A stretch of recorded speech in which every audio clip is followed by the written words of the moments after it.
What is up, wrestling fans? Welcome to another episode of the Smark Out Moment Smack Talk podcast. I'm your host, as always, Tony Mango, and joining me, as always, are Callum Wiggins. Hello. And Robert DeFelice. Hello, hello.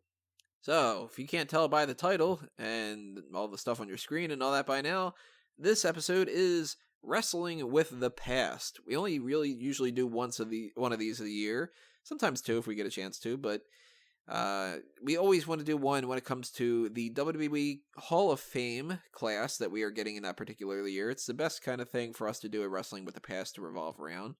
And the way that this works is pretty simple. We're going to just talk about the way that the Hall of Fame is shaping up to be. We don't know if it's 100% set in stone yet. There might be some other people that are added into the mix. We know for sure at least some people are because of the Legacy Award and stuff. But right now, as far as March 20th, this is the group that we've got. So we're going to run down our opinions about whether or not they should be in the Hall of Fame, whether or not they should have been in a long time ago. If we have any memories of these particular men and women, then we're going to talk about those and just sort of, expand the discussion when it comes to that for things that we would have talked about beyond what we would have just gone with the original news stories on the hot tags. So we have a bunch of people in the Hall of Fame already. But before we get into that and actually talk about the people that are in the Hall of Fame this year or about to go in, I want to address the people that haven't gotten a nod yet and kind of start things off with who isn't in the Hall of Fame yet that we could potentially see this year. Whether, that happens next week or the week after, or, well, I guess at that point they really don't have any other chance to do that because it's really 2 more weeks and then WrestleMania. But there are rumors of certain people that haven't been confirmed yet, and that's where I want to start with this whole pre-discussion kind of thing. Bam Bigelow. We're in New York, New Jersey area. He's from New Jersey. He passed away many years ago. I don't remember off the top of my head what year he had passed away. But for years, we've heard that Bam Bam was in the running to go into the Hall of Fame, and that this year it was pretty much a lock. Still haven't gotten any kind of confirmation on that one. What do you guys think about that? Is it happening or is it not happening again? My guess is they have quotas to fill and they don't like to do too many posthumous inductions. So maybe that's why Bam Bam hasn't made the cut. I'm very surprised that he hasn't already been put in the Hall of Fame and that this year wouldn't have been his year as a big Northeast talent. Yeah, I can only assume that it is due to the death quota, and maybe just along the lines of, listen, by the Hall of Fame standards, he has a Hall of Fame career, but it's not like he was anything particularly special in WWF. He was a very good attraction for the time that he was working, like the big guy that could do like moonsaults and a lot more athletic stuff, but he didn't actually accomplish anything in WWE. He didn't win any championships. He was obviously in the main event of WrestleMania, so that's a big deal, but maybe there's just a case like maybe they just feel that there's still better options out there. Well, for anybody who's interested in knowing some of the accomplishments that he was able to do, no, he never won any championships in WWF, which is really kind of crazy that he had never at least won the Intercontinental. For at least Wrestling Observer Newsletter Awards, which they never really acknowledge, but he won the Rookie of the Year in 1986. He was a one-time Slammy Award winner. He won Best Head in 1987, which, take that for what you want. Damn, I thought that would go to Terry Runnels. Ooh, not 1987. You don't know what she was doing in WCW at that point. No, this is a Slammy. This is who could have won Best Head in 1987? Elizabeth, maybe. You'd have to ask Hogan. Don't ask Macho though; he'll get upset. He won the Hardcore Championship in WCW, and he was the 2-time World Tag Team Champion in WCW with DDP and Canyon. And all the other kind of accomplishments that he had are elsewhere. The only other thing that's kind of under the WWE umbrella is he was the World Heavyweight Champion and the the television champion for ECW. So they could kind of bring him in there and say, like, hey, we won the ECW title, the TV title, he was champion in WCW, even though he never won the actual world championship. But you don't have to win championships to be in the Hall of Fame. I mean, we've got the Coco Beware whole rule, and the Bushwhackers, I don't think that they ever won the championships, the tag team titles. They might have. I might just be forgetting about that. But, they're a group of people that, they never won the championship. I just looked that up real quick. So, you don't need to win championships to get in there. And I think that Bam Bam Bigelow was a big enough character that he really could have been in there. And it's kind of a shame if they don't do it this year, because at least it's the New Jersey kind of area for him, I just want to make a quick correction. I don't remember him ever winning the ECW world title. No, he did. He feuded with Taz over it. They had those famous matches where I think I don't know. I'm pretty sure this was a title match, but it was the one where Taz and Bigelow go through the stage during one of those matches. I thought that was for the TV title. It might be five. He definitely has. Like it's on Wikipedia, so it's definitely true that he won the ECW World Championship. I looked it up. He beat Shane Douglas. I beat Shane Douglas for it. Yeah, but did he lose it to Taz? Nope, he lost it to Shane Douglas, who lost it to Taz. Oh, so maybe the feud with Taz was over the television title then. But that's the one that I remember him having. But I guess he got involved in Douglas as well. Also, I'd also like to make a correction that it wouldn't be Terry anyway. It'd probably be Missy Hyatt instead. The best head. Ayo. And yes, you are right. He beat Taz for the television title. Okay. Wow, he won the belt in '97 too. So I was unaware of that. That's pretty cool. I mean, we've seen as part of like the 2001. We've been watching a bit of Bam Bam Bigelow in his last days of WCW. Well, he couldn't fucking kick out of a neck breaker. Let me tell you that. What? Yeah, he was in pretty bad shape by the time 2001 rolled around. He struggled with kicking out. We struggled to do pretty much anything at that point. So I think I might have quite harshly said on the actual podcast that he reminded me of a bigger, flabbier Ralphus. You sure did. I mean, Bam Bam to me is somebody from my childhood, so I do have a little bit of a personal stake in him going into the Hall of Fame. But even just they don't have to do people based off of the location, but they do tend to want to put some people in there certain time frames and everything. And I think that this would have been a good year for it. So if they don't announce him next week, I'm going to be a little bit salty about it, especially because it's I mean, we've talked about this on the hot tags and stuff, but it's a little bit mean to say. But if you are looking for ways to try to cut down on the time of the Hall of Fame, posthumous inductions don't take that long. You have a video package and that's it.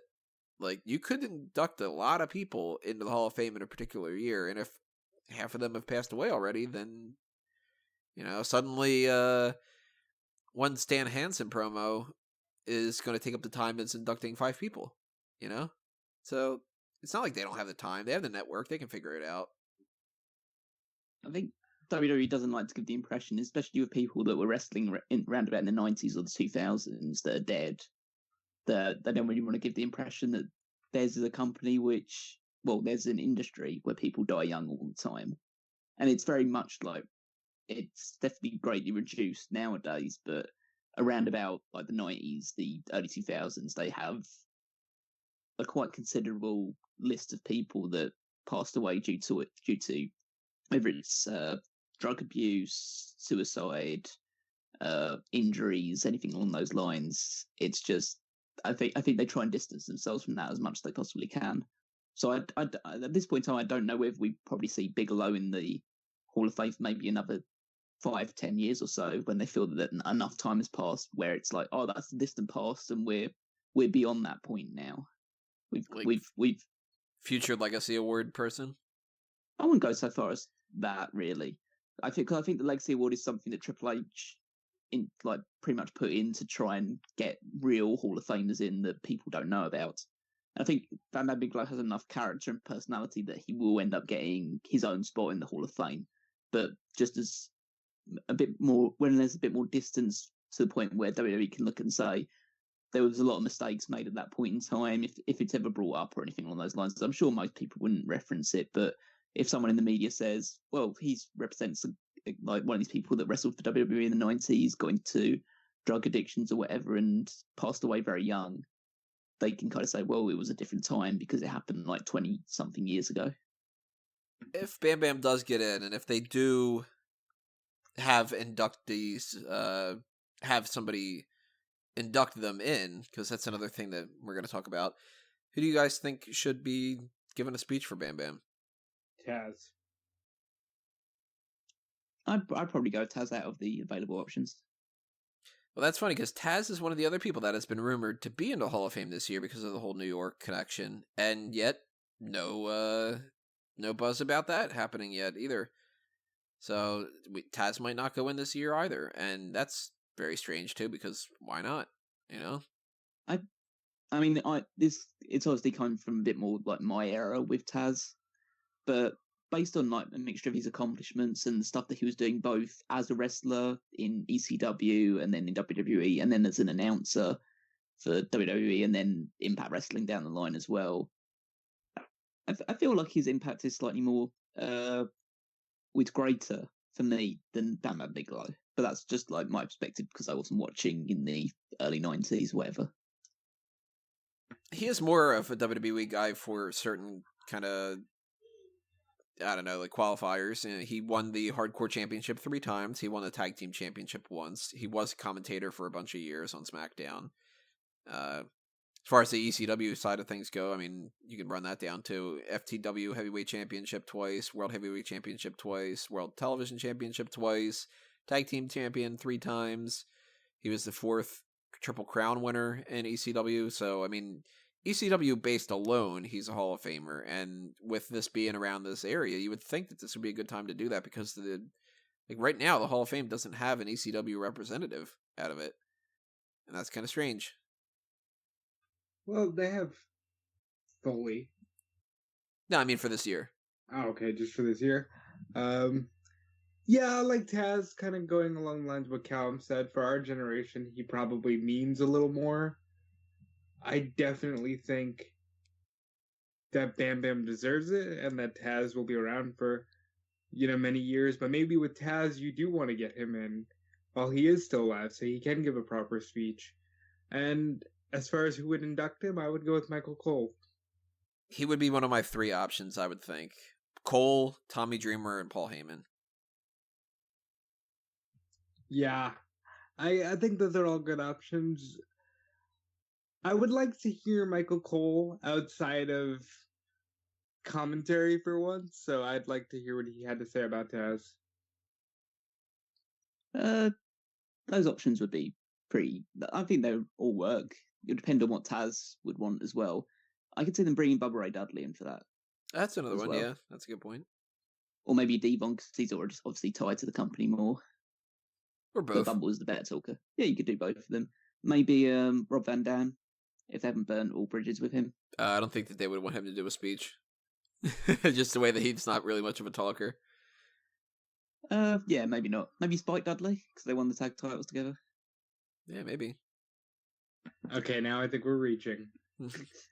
I think they'd lean more towards the Paul Heyman option than anybody else, but you never know. And then, of course, discussion for later, but might not even be doing that kind of thing this year or ever again. I don't know. Another one of the options that I had heard a lot of buzz around and still hasn't been confirmed yet, but it might be next week, so it's worth talking about, is Brutus the Barber Beefcake, which I don't know why necessarily he would be going in this year, but hey, Beefcake was a big enough character in the time frame that I can understand it. He is not like somebody that I'm like, oh my god, you gotta throw Beefcake in there as soon as possible, but he was a guy. I think Beefcake wasn't just oh, go ahead. I was going to say, he wasn't just a guy, he was Hulk Hogan's friend. Yeah. I mean, the only accomplishment he really did was he won the tag titles once. No, the only accomplishment he ever did was become friends with Hulk Hogan. Yeah. That's all he ever needed, was to be close friends with Hulk Hogan. The man main evented a Starrcade and a SummerSlam. And that, those are very closely associated with Hulk Hogan. The Zodiac, yeah. So all the different names he's had, because obviously he'll go in as Brutus the Barber Beefcake, but he was the Zodiac, the Booty Man, The Butcher. He was Yeah. Baron Beefcake, Big Brother Booty, the Booty Man, Brother Broody, Brute Force, Brutus Beefcake, the Butcher, the Clipmaster, the Disciple, Dizzy Hogan, Ed Boulder, Eddie Hogan, the Mariner, the Man with No Name, and the Zodiac. Otherwise known as Ed Leslie. So, when they brought him into WCW, they brought him in as Brother Brudi. Yeah, Brother Brudi. And then he turned on Hogan, so he's not the barber, but he butchered a friendship, so he's the butcher. And that somehow morphed itself into him being the Booty Man. I don't know. It's just so stupid that, like, the best option out of all these is essentially Brutus the Barber Beefcake.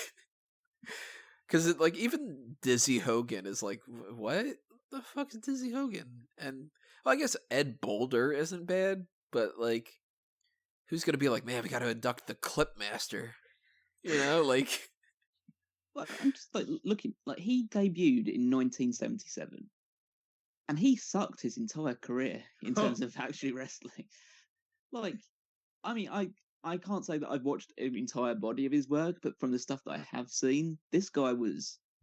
I mean, some people say Hogan was bad and hammed it up, but this guy, I don't know what, like, how he managed... Well, I know how he managed to get to the top because we've explained it multiple times, but it's just like, from just his actual in-ring acumen and even his personality and his charisma, just screams just opening act guy at the best, really.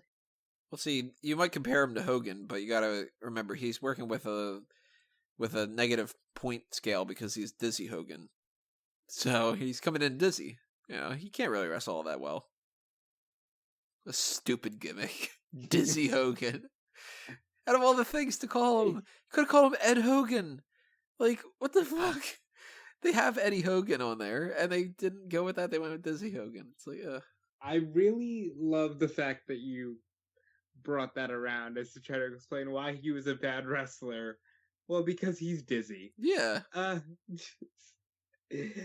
Oh, God. I just don't know what to, like, but based on WWE standards, again, he's probably deserving, but it's just, like, he would never go in any other pro wrestling Hall of Fame.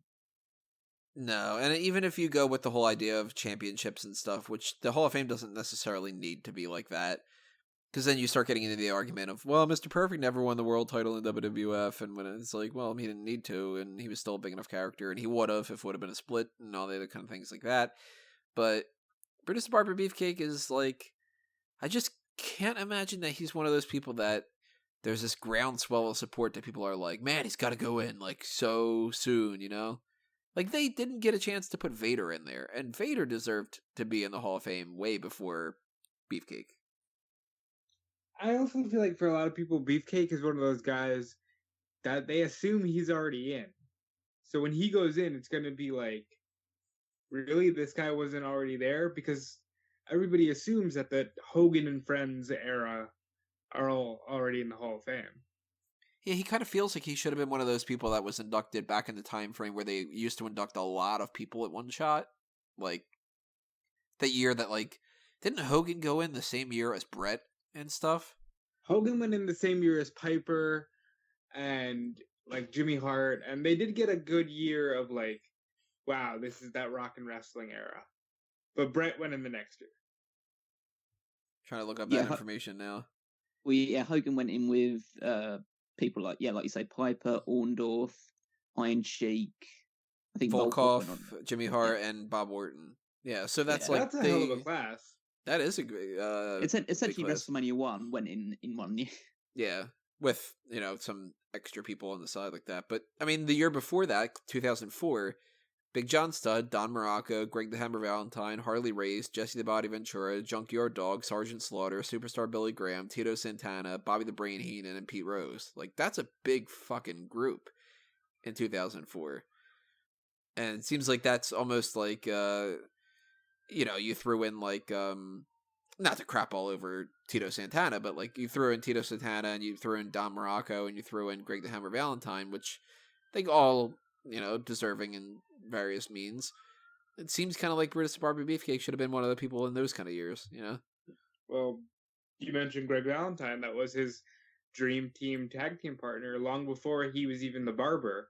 Like, he had a good run before he did all the Brutus the Barber Beefcake stuff. And yeah, I guess he's deserving. It's just, when you look at him now, it's so ridiculous. Yeah. Well, I just think that the most significant thing that he ever was involved with in wrestling was that his talk show was the set for when Shawn Michaels put Marty Jannetty's head through the glass window. And it's kind of weird to be like, hey, remember me? I was the guy standing there when Shawn did the thing. Well, could Zeus induct him? And is Zeus eligible for the celebrity wing? Shouldn't be. Well, I guess he'd go in as Tiny Lister instead, maybe. No, he should go in as Zeus. Or I don't know, maybe go in as was it Z-Man or something like that was in WCW? Oh yeah, Z-Gangsta. Z-Gangster, that's it. Ugh. I mean, and people want to say WCW was better at certain times. If he goes in, I mean, it's pretty clear who would induct him. And they'd be desperate to get this guy, like Hogan, onto the Hall of Fame thing, get any opportunity they could give. But I don't even know how close they are anymore. Or if they ever were. They had that lawsuit thing going on, didn't they? Yeah. I'm pretty sure if you could give both of them enough money for them to just pretend that they're friends again for this one instance. And you know what? A lot of these people too, they're older. They're kind of understanding that like a lot of their friends are passing away, and maybe it's time to kind of let bygones be bygones and stuff. So the Hall of Fame has been a good thing for the past bunch of years for Vince and some other people to just sort of be like, let's just forgive people and all that. So, something to keep in mind. That's all that I've heard as far as like real potential people going in, except for one section, which is something that I'm 99.99999% sure is not going to be announced over the next 2 weeks, which is the Hart Foundation. And if they go with the Hart Foundation in any capacity, I had said this before, but I really don't think that it's a good idea to induct Jimmy Hart and Bret Hart again. In particular, this year, we already have somebody going in for the second time in 2 different ways. We have Booker T and we have Shawn Michaels.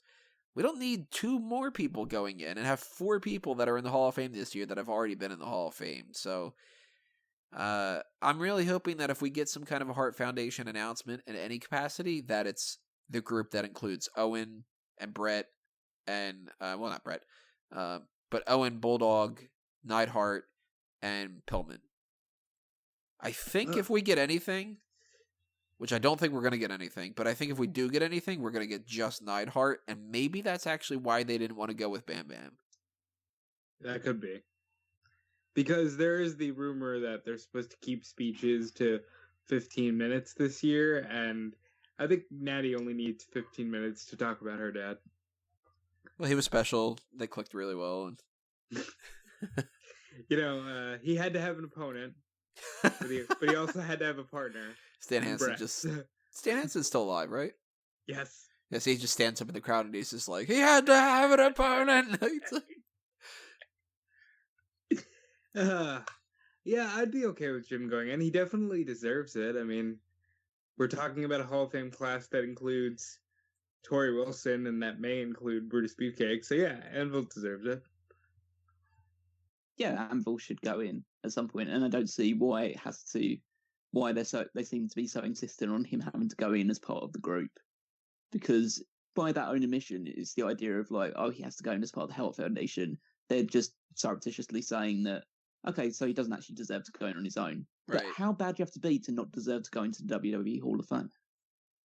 Well, if you're good enough to go into the Hall of Fame, you're good enough to go into the Hall of Fame, and that's the end of it. Like, if Jim the Anvil Neidhart on his own is not a thing that they would want to do, then doesn't that kind of prove that they don't want him in the Hall of Fame? Like, yeah, it proves that Vince doesn't think that he should be in the Hall of Fame, because at the end of the day, it all comes down to his decision. But by God, Vince put Coco Beware in the Hall of Fame. Yeah, he was a good guy. He had a bird. But Jim was a 2-time tag team champion, so I mean, he has my vote. Like, I would put him in the Hall of Fame. I was waiting until they announced WrestleMania 36, and one of the rumors was that it might be in Canada. And if that was going in Canada, then obviously, yeah, you go with, like, inducting a bunch of Canadians. But not happening. It's Florida. So there's no real connection to be like, well, we gotta wait until next year to do that or something like that. Like, if they don't do Bam Bam this year, which I think that they should, then Jim the Anvil Neidhart makes a lot of sense. And they can have, if they do the induction thing the way that they've been doing it the past bunch of years, they could have Brett or Jimmy Hart or both of them do an induction speech for him to kind of lead into it, and then Natalya accepts on behalf of him. Like, that's just it. I mean, anything else just doesn't make any sense to me, Yeah, I agree. Yeah, that makes sense. So, those are some names that may not be going into the Hall of Fame, but who knows. We also still don't have any indication of what the celebrity wing is going to be this year. They do that every year, so I'm assuming that they're going to do it again this year. But I don't know. I mean, there's only 2 names that stand out to me. And since we are in New York, technically, for the Hall of Fame. The Hall of Fame is in New York. You can say that. Yeah. I mean, WrestleMania isn't, but they act like it is. The only 2 names that really stand out to me is, like, this year, why don't you fucking do it? Are Cyndi Lauper and Muhammad Ali. There is one name for me, and it's not because I don't like Ali. Ali was obviously one of the greatest boxers of all time, if not the greatest. Just put Cyndi Lauper in the goddamn Hall of Fame. Just like, here is somebody who had as much of a role as Hogan, Piper, Mr. T in the first WrestleMania, and they have not gotten around to this. How?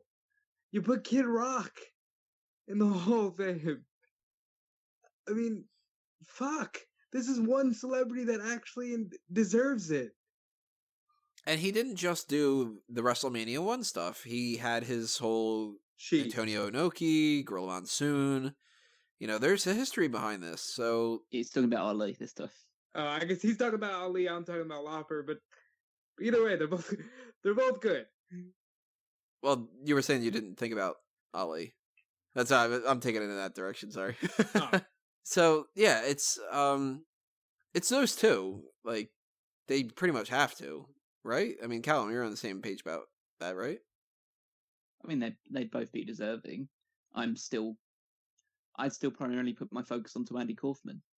And I think he should have gone into the Hall of Fame years ago. That'd be a nice thing. See, I would hold off on Andy Kaufman because of the whole posthumous thing. Like, we still have Lauper, we still have Ali. We don't have Ali. Ali died in 2016. He did? Yeah. What? Yes. He died God, like the just same figuring week. this out. He died like the same week as Chyna, didn't he? Oh, maybe that's why he got buried into there for, like, the news coverage for me. I thought that he was still alive. Oh, well, fuck that whole thing then. Jesus. All right, well, then go with Lauper then. God. Think about finding out now. This is how you found it out. Yeah, I was like, I thought I had even written something up not that long ago about, like, well, he's still alive, whatever. Did you know he had Parkinson's as well? Because even if he was alive, he'd be in a wheelchair and not be able to speak properly and stuff like that. Which is why they wouldn't have done it. That's why I stayed away from Ali. Yeah, did not know that he had passed away. So, I don't know. But see, like, even in, like, the Parkinson's type of thing, I still think that when people, if they're sick or, any kind of thing that's going on like that, it's nice to induct them when they're still around to be able to know that it's happened. Like, Vader tried so hard to get his name in there, and it just didn't happen, and then he passed away. And now, I don't know if you believe in, like, afterlife and all the other kind of stuff like that, but it's like, it's a shame that dude passed away not knowing that he was a Hall of Famer.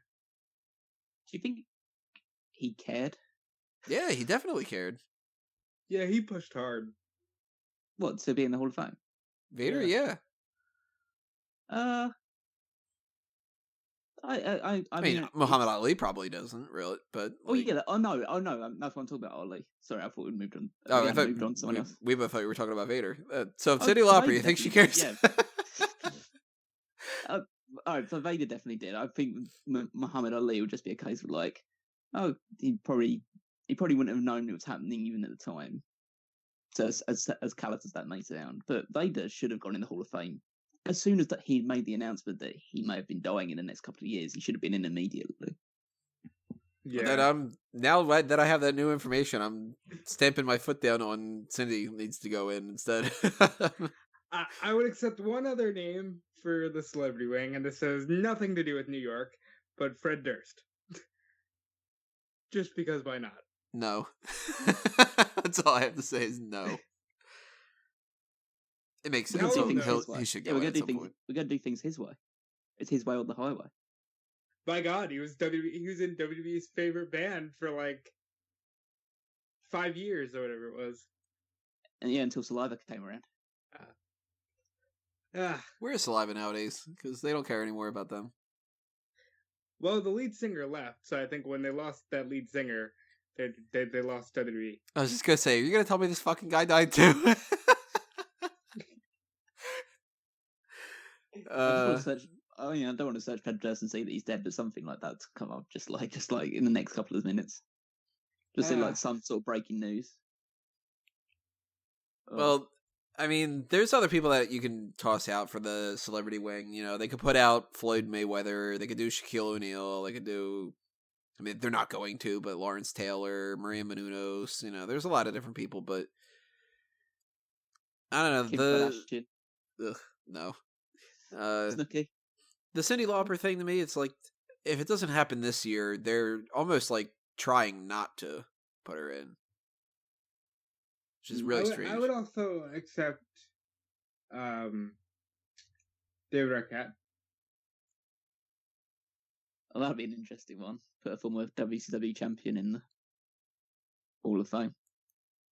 I mean, I could see it at some point. Not this year, but I could see it. Yeah, that could be a fun one to do. Like he still tried to wrestle recently. Managed to get himself very badly cut open in the process. Didn't he cut like an artery or something when he was trying to do a blade job? No, he was fighting Nick Gage in a death match. And yeah, it was a really bad bloodbath. Well, yeah. Celebrity wing stuff, I mean, that's the only one that's really left that would make any sense for me that they would announce now.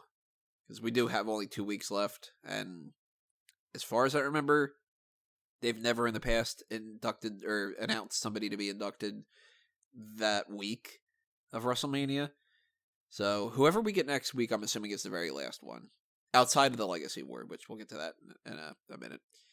So any like actual predictions of who you think is going to be the last person that they announce for next week? Or do you guys think that they're going to just, this is it? Or do you think that they're going to announce even more than one? I think they'll announce 2 because I think they'll announce probably Beefcake and the celebrity inductee who I hope is Cyndi Lauper. I'm going to predict that they only announce a celebrity, and the celebrity is... I'm trying to think of someone who would be so like far removed, but you could still kind of say, oh, he did this at some point, or he or she did this at some point in time. So my guesses would be either Kim Kardashian or Snoop Dogg. See, well, no, Snoop Dogg already went in. Oh, yeah, I forgot Snoop was already in. 32. I thought he was just inducting somebody at some point. If they get Kim Kardashian, as much as I don't like the Kardashians, that's some pretty big news. You know? That's why I would think that if that were the case, they would have announced somebody like that already. And yeah, maybe. Cyndi Lauper, I mean, let's be honest, she's not like hitting the newsstand 24 hours a day. So I'm kind of thinking it might be someone that just flies under the radar then, like, I wouldn't say like Snooki, but maybe Maria Menounos would make sense. Maybe, I'm trying to think of just a couple other ones, like maybe, like Bob Barker hasn't gone in, has he? No, he hasn't. I don't think so, no. So they might do that just for that one episode of Raw. Is he still alive? I hope so. I couldn't tell you. So you might just do a I know search. he's not hosting Price is Right anymore because that's Drew Carey, but They could put Jerry Springer in. He's done a few fuck things. off. nah, it's too hot for TV. God damn it. I wish that announcement would die in the womb. So I am not Yeah, he's still the alive. He's 95 years old. Bob Barker. Yeah. Yeah, good for him, man. Hell yeah. I would have predicted 94, and then I probably would have lost out on the money then, obviously.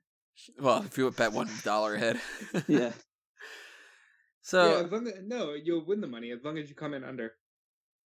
that's true. Yeah. So you would have won on that one. Well, I don't think anybody would have guessed like 150 or something, but let's talk Legacy Award, because there is a chance that next week that they announce that, or the week of WrestleMania, or that they just do that on the spot, or maybe they just don't want to fucking do it anymore. I don't know. The way that they are with WWE, they change shit around.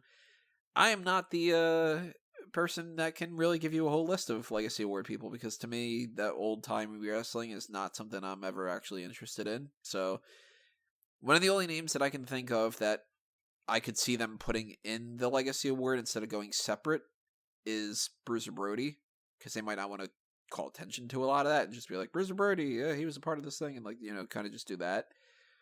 But there's plenty of older people. I mean, Callum, I'm assuming that you're probably going to be the best when it comes to just picking out some of the older names like that, because I mean, shit, when they said like the people last year, I was like, who, and who, like, you know. I mean, it's difficult because it's hard to keep track of all the ones that are currently in, because they put in about 7 or 8 at a time. I'm Googling that currently. Yeah, well, I'm looking through them now just to see, and like there's lots of other ones. Like I would probably say, I mean, it's quite a blend of. It wasn't just people that were primarily in world wrestling, like the WWF or anything along those lines. It covers quite a broad spectrum. They've already put in Ricky Dozan, which is one of the ones I put in. So for anybody's interest, the Legacy Award people that have been inducted so far are Mildred Burke, Frank Gotch, George Hackenschmidt, Ed Strangler Lewis, Pat O'Connor, Lou Thez, Sailor Art Thomas, June Byers, Martin Farmer Burns, Haystacks Calhoun, Judy Grable, Dr. Jerry Graham, Luther Lindsay, Toots Mont, Ricky Dozan, Bearcat Wright, Lord Alfred Hayes, Stan Stasiak, Dara Singh, Cora Combs, El Santo, Jim Londos, Rufus R. Jones, Sputnik Monroe, Boris Malenko, and Hiro Matsuda. Wow, they cover a lot of ground, huh? Yeah, and that's it seems to be stuck within a certain frame time, which, even though I have done some research into in the past, it's not an area that I'm still like developing my knowledge of. So I couldn't really say any like major specifics. Like, you could probably put in some people that maybe were in the initial stages of Glow or something like that, if you wanted to try and link that up, maybe. I mean, I would say for a Legacy Award, for people that you might be familiar with, but like maybe come from a more modern aspect, I think Hayabusa needs to go into the Hall of Fame. The guy that broke his neck on a moonsault, but prior to that was like considered one of the most like athletically gifted and incredible wrestlers in Japan at that point in time. What about Wahoo McDaniel? Is he not in? See, that's the other thing. You have to look back at the older. Nope, he's not in.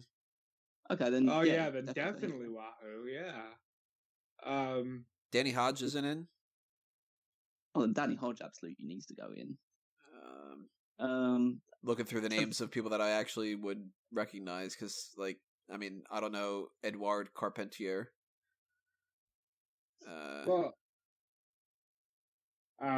Bruiser Brody is a good name. Yeah. You know? It covers over a lot of that sort of business associated with his murder. And Jerry Jarrett? That could be an interesting one, just to get Jeff on side as well, just to put his father in. Because they don't have any honoring speeches or anything. It's just like, oh hey, they're Legacy Award people. Adrian Adonis. Adrian Adonis has to be in the Hall of Fame. He isn't, but Yeah. They could put Jim Crockett in as part of that. Dick Murdoch. Tony Garea isn't in. Renee, Dick Renee Murdoch. Goulet. I was going to say Rene Dupree for a second there. Yeah, he's not going. Oh yeah. Well, Fifi could go in. Phoebe can absolutely go in. I'm still looking think, through the list as much as I can find. Maybe like Giant Haystacks, if you're going for like A British? No, British he's in one. there. He's in there. No, Giant Haystacks Calhoun is. Okay, well then a British one or Big Daddy. Two Oh yeah, different Big Daddy Haystacks. as well. Yeah, I would say that advocate for this guy to go in on his own at some point, but like Finley has to go in at some point. So I don't know whether you'd end up putting him as part of that or a legacy award. You know what? Legacy Award, Johnny Saint. Fit Finley, you mean? Yeah.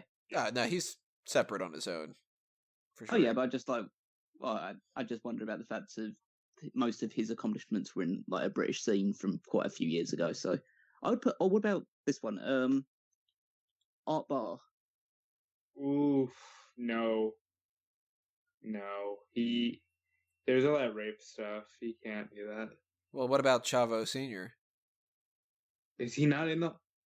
Okay, what Guerreros are in the Hall of Fame? Eddie, right? That's it? They have Gory, don't they? If not, then that's one that they absolutely need to have. Nah, just Eddie. All right, Gory Guerrero. And you put the rest of the Guerreros in there, Hector and all the other stuff. Well, I mean, at that point, doesn't Gobbledygooker just go in? Yeah, Hector goes in the Gobbledygooker, is it? And damn it, he deserves it. Yeah, so there's quite a lot of options available to them. I mean, there's probably loads of people that we're not as familiar with that even if we were able to like research and stuff like that, we'd probably come up with a few more. But is Larry the Axe Hennig not in? Eddie Graham in the Hall of Fame? Larry the Axe isn't in. So yeah, there's two. Wait. So yeah, they've got enough to. They got a shit ton of people that they could be doing. Yeah. And that's also something that like they put Lord Alfred Hayes in there and stuff, so they could put somebody. I don't think that they will, but like they could put like a Jack Tunney in there. Hell yeah. Yeah, so I mean, this is going to be one of those things that the Legacy Award is not going to be like the main thing that people are going to really be paying too much attention to, but they like to put in like 10 people a year, and they've got plenty of options. It's not like they ran out of older people to throw out in a video package like that. Jushin Thunder Liger. I mean, he's going on his own. But he deserves it. I don't know if they'll give him time to speak, but he deserves it. Maybe they could put in like Shibata instead, because he's obviously retired now. But yeah, I don't know if they'll touch that. Maybe it will end up at the point in time. Maybe it will go far along down the way that we will get people like Bigelow and Davey Boy Smith and Owen Hart going on that side of things, just to try and Dynamite Kid will just like sneak in there. I imagine so at some point. Maybe. I mean, it's tough because like there's no real specific thing about the Legacy Award. It doesn't say like that they have to be at a certain decade or something. No, it's just like if they're a black and white picture right now, then that's usually them. But even then, like Lord Alfred Hayes, I mean, he had passed away. He might be the only one here that's in color. Yeah, he might be, but that goes to show that they're willing to put that and go that way. But that might be something that they announce next week. I don't know. One of the things they still haven't announced yet is if they're going to do inductions the way that they've been doing them. Only one thing so far has actually been said about that, and it's the one that's like pretty much guaranteed, which is Dana Warrior. Nobody else yet so far has had any kind of thing that they usually do, which usually it's like Mark Henry is going to go into the Hall of Fame and he will be inducted by The Big Show. Nothing like that this year. So that's another topic I want to go down here. Really quickly for anybody who, we're going to talk about them individually, but our group for this year that they've announced so far are D-Generation X, Honky Tonk Man, Torrie Wilson, Harlem Heat, and Sue Aitchison. Out of all of those, the only one that they announced was Dana Warrior for the Warrior Award. And nothing else. So, induction-wise, do you guys think they're doing it, or you guys think that they're shit-canning that this year? I don't think they're going to do it. I think they're going to keep it to a video package and then just play the guy's music and the guy will come on stage. Yeah, I'd rather they just, again, in the interest of making it shorter, I don't think there's a need to have someone induct people in. Yeah. I think you miss out on great stories, though, like, Jim Cornette inducting the Rock and Roll Express, or Vader inducting Stan Hansen. So there is something there, but I can totally understand why they would want to make it shorter. If they don't ever do them again, I'm going to be upset about that because you miss out on a lot of different good stories. But I actually have to admit that if this year is one that they don't, I don't think we're missing out on much. Like, whoever would induct Harlem Heat, there'd really be a whole lot of stories that you really want to hear about Harlem Heat. Is there really going to be any major fun stories about Torrie Wilson? Honky Tonk Man, yeah, that could be kind of fun. And D-Generation X is like, we already had Shawn Michaels in there, and there's just not enough time to talk about everybody, Well, my assumption is that there are fun stories about Torrie Wilson, but he can't say them on the air. Maybe. And, yeah, I understand what you're saying. I think, honestly, I know they would face backlash for this, but they missed out on an opportunity this year to just induct DX and have just that be the class, because there's enough talent there alone to do a Hall of Fame class. I would have been cool with it. You would just do, especially if they would have had like certain people induct each individual person. Like you could have had Razor Ramon induct X-Pac. I don't know who would have done Billy Gunn and Road Dogg. I mean, they might have done them actually separately. It might have been like Jeff Jarrett inducted Road Dogg and Bart Gunn, maybe bring him back for Billy Gunn or something like that. Like, like they could have done that. That would have been cool with that. But if they do inductions, who gets put in where? Like, who inducts Torrie? Stephanie. Lillian. I could see it just being like, let's get all of the women out there to all do that, and No, they won't do the Sunny treatment for Torrie. Sunny made sense because they're still in a diva era, and she's considered Sunny the original diva. Was literally the original diva, so yeah, it made sense. They could try and coax Dawn Marie into doing it, but or get her father to do it because he's still alive. No, he can't come back from the dead. Oh yeah, well, in canon he's dead, but they just have the dog just bark a couple times. That's it. I would love that. But yeah, to be fair, there's quite a few people that are linked to Torrie's career. You could have Dawn, you could have Candice Michelle come back, Sable, if you're interested. Maybe if they're on good enough terms, Billy Kidman. I wouldn't touch that one. Would you want to induct your ex into anything? Well, you never know. I mean, some people, they can move past that. Could they get A-Rod to come out and do it? They wish. Shit, they wish they could get Stacy to come back and do it. Stacy will go in at some point, I'm sure. Who would induct Harlem Heat? Because he can't have Sherry anymore. Can we get Robert Fuller to do the Colonel gimmick and come back and induct them? I think you get Sting to induct him. That was my thought as well, or like a Big Show. Actually, this is a bit more left field, but you get Sid to do it. Sid was the one that brought him to the WCW. I thought you were going to go with Hulk Hogan. Oh no, I really like that's like the sadistic side of me.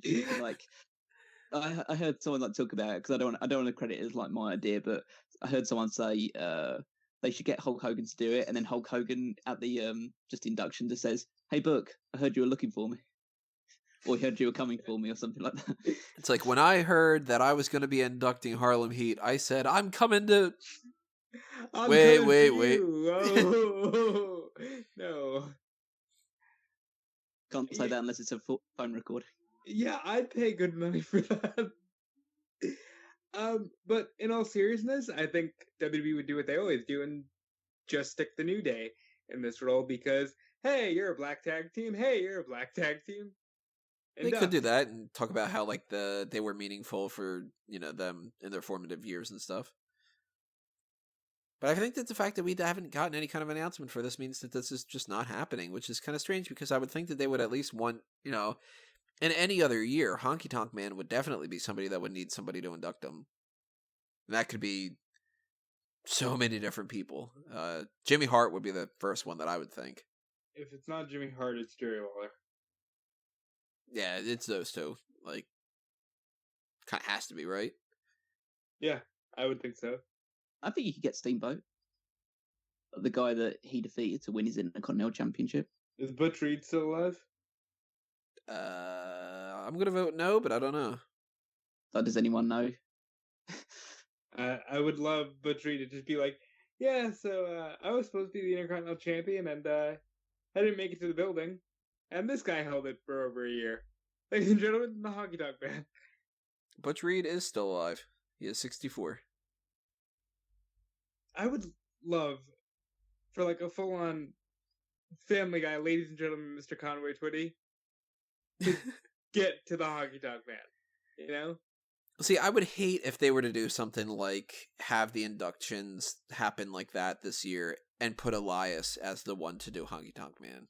Because then that would just be so cheap. Like, I'm cool with them doing some kind of spot at WrestleMania, but if it would have been the induction thing, that would have been really lame to me. And DX, I mean, there's nobody that can induct DX as a group that I can Shane think and of. Vince. Oh, you could get Austin. I don't even think that Austin makes any sense. I don't think that The Rock makes any sense. None of it seems to make any sense to me, except maybe Vince. I would say if you're going with someone who's trying to like be there for the start, then you go with Vince or you go with Sergeant Slaughter. Even then, I don't think Slaughter would be able to really give it a whole lot of context. He'd be like, remember that time that I feuded with them for like 2 months?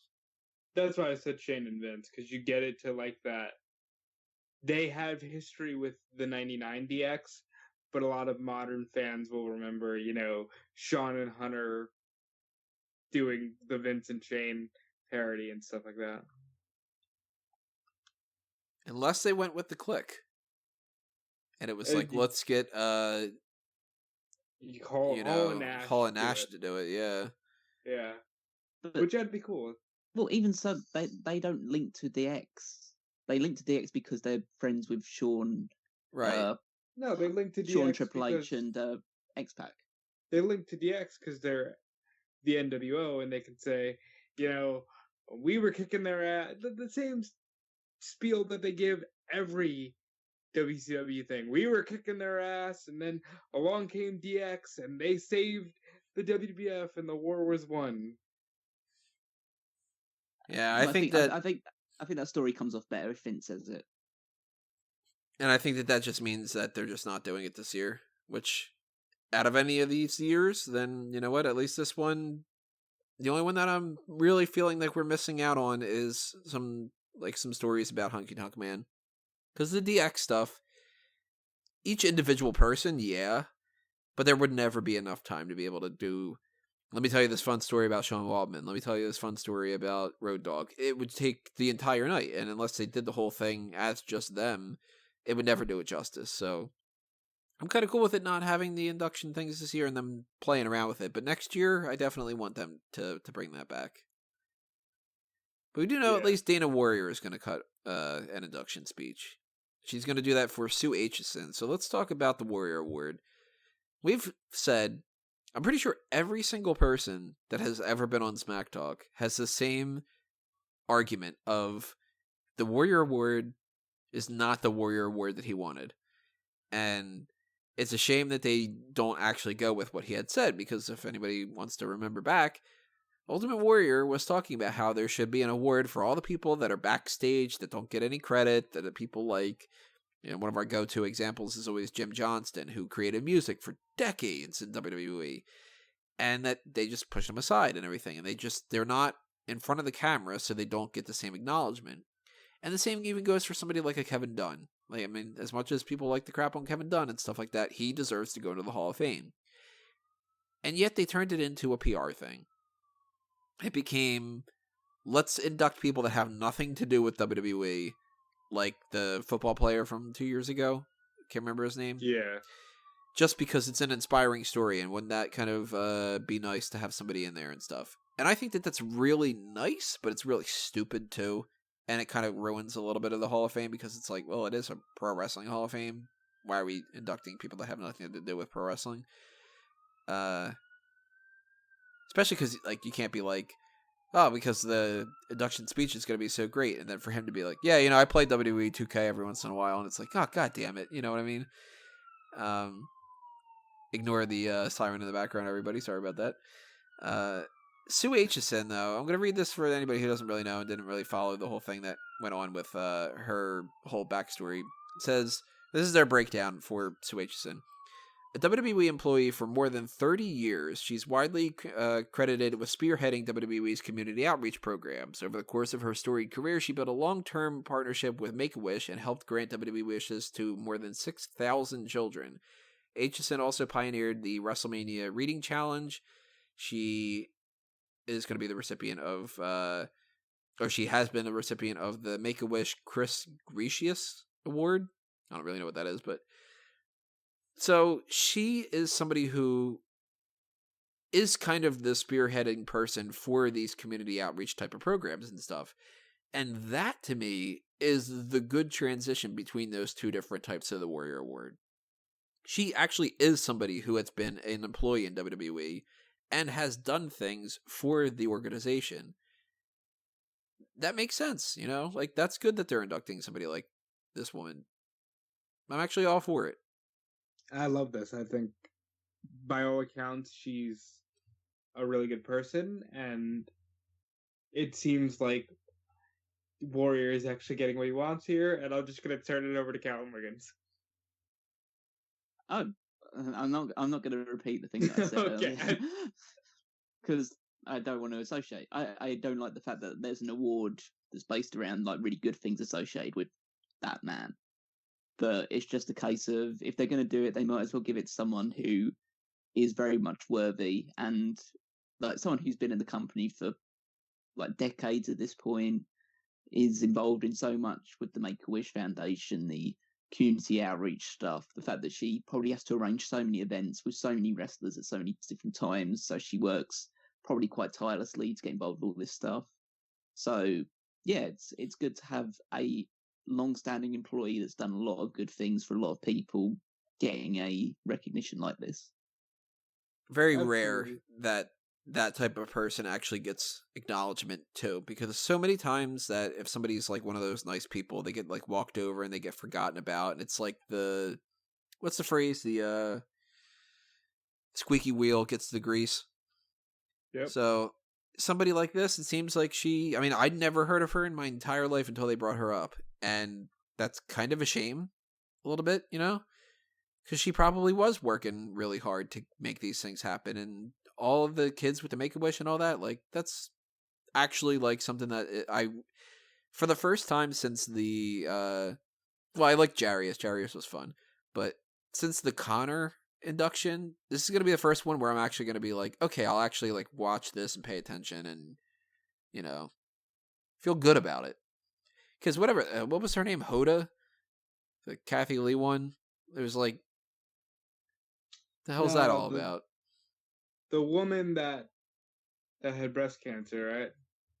Yeah, it's like, come on, you're not involved in WWE. Like, that stuff bothers me so much, and I don't know. At least this year it's a WWE employee, which is really, that's a good change of pace. And I hope that they kind of take that as something going forward, as like, let's try to honor the people that are actually in WWE instead of just bringing in outsiders for the sake of a news story.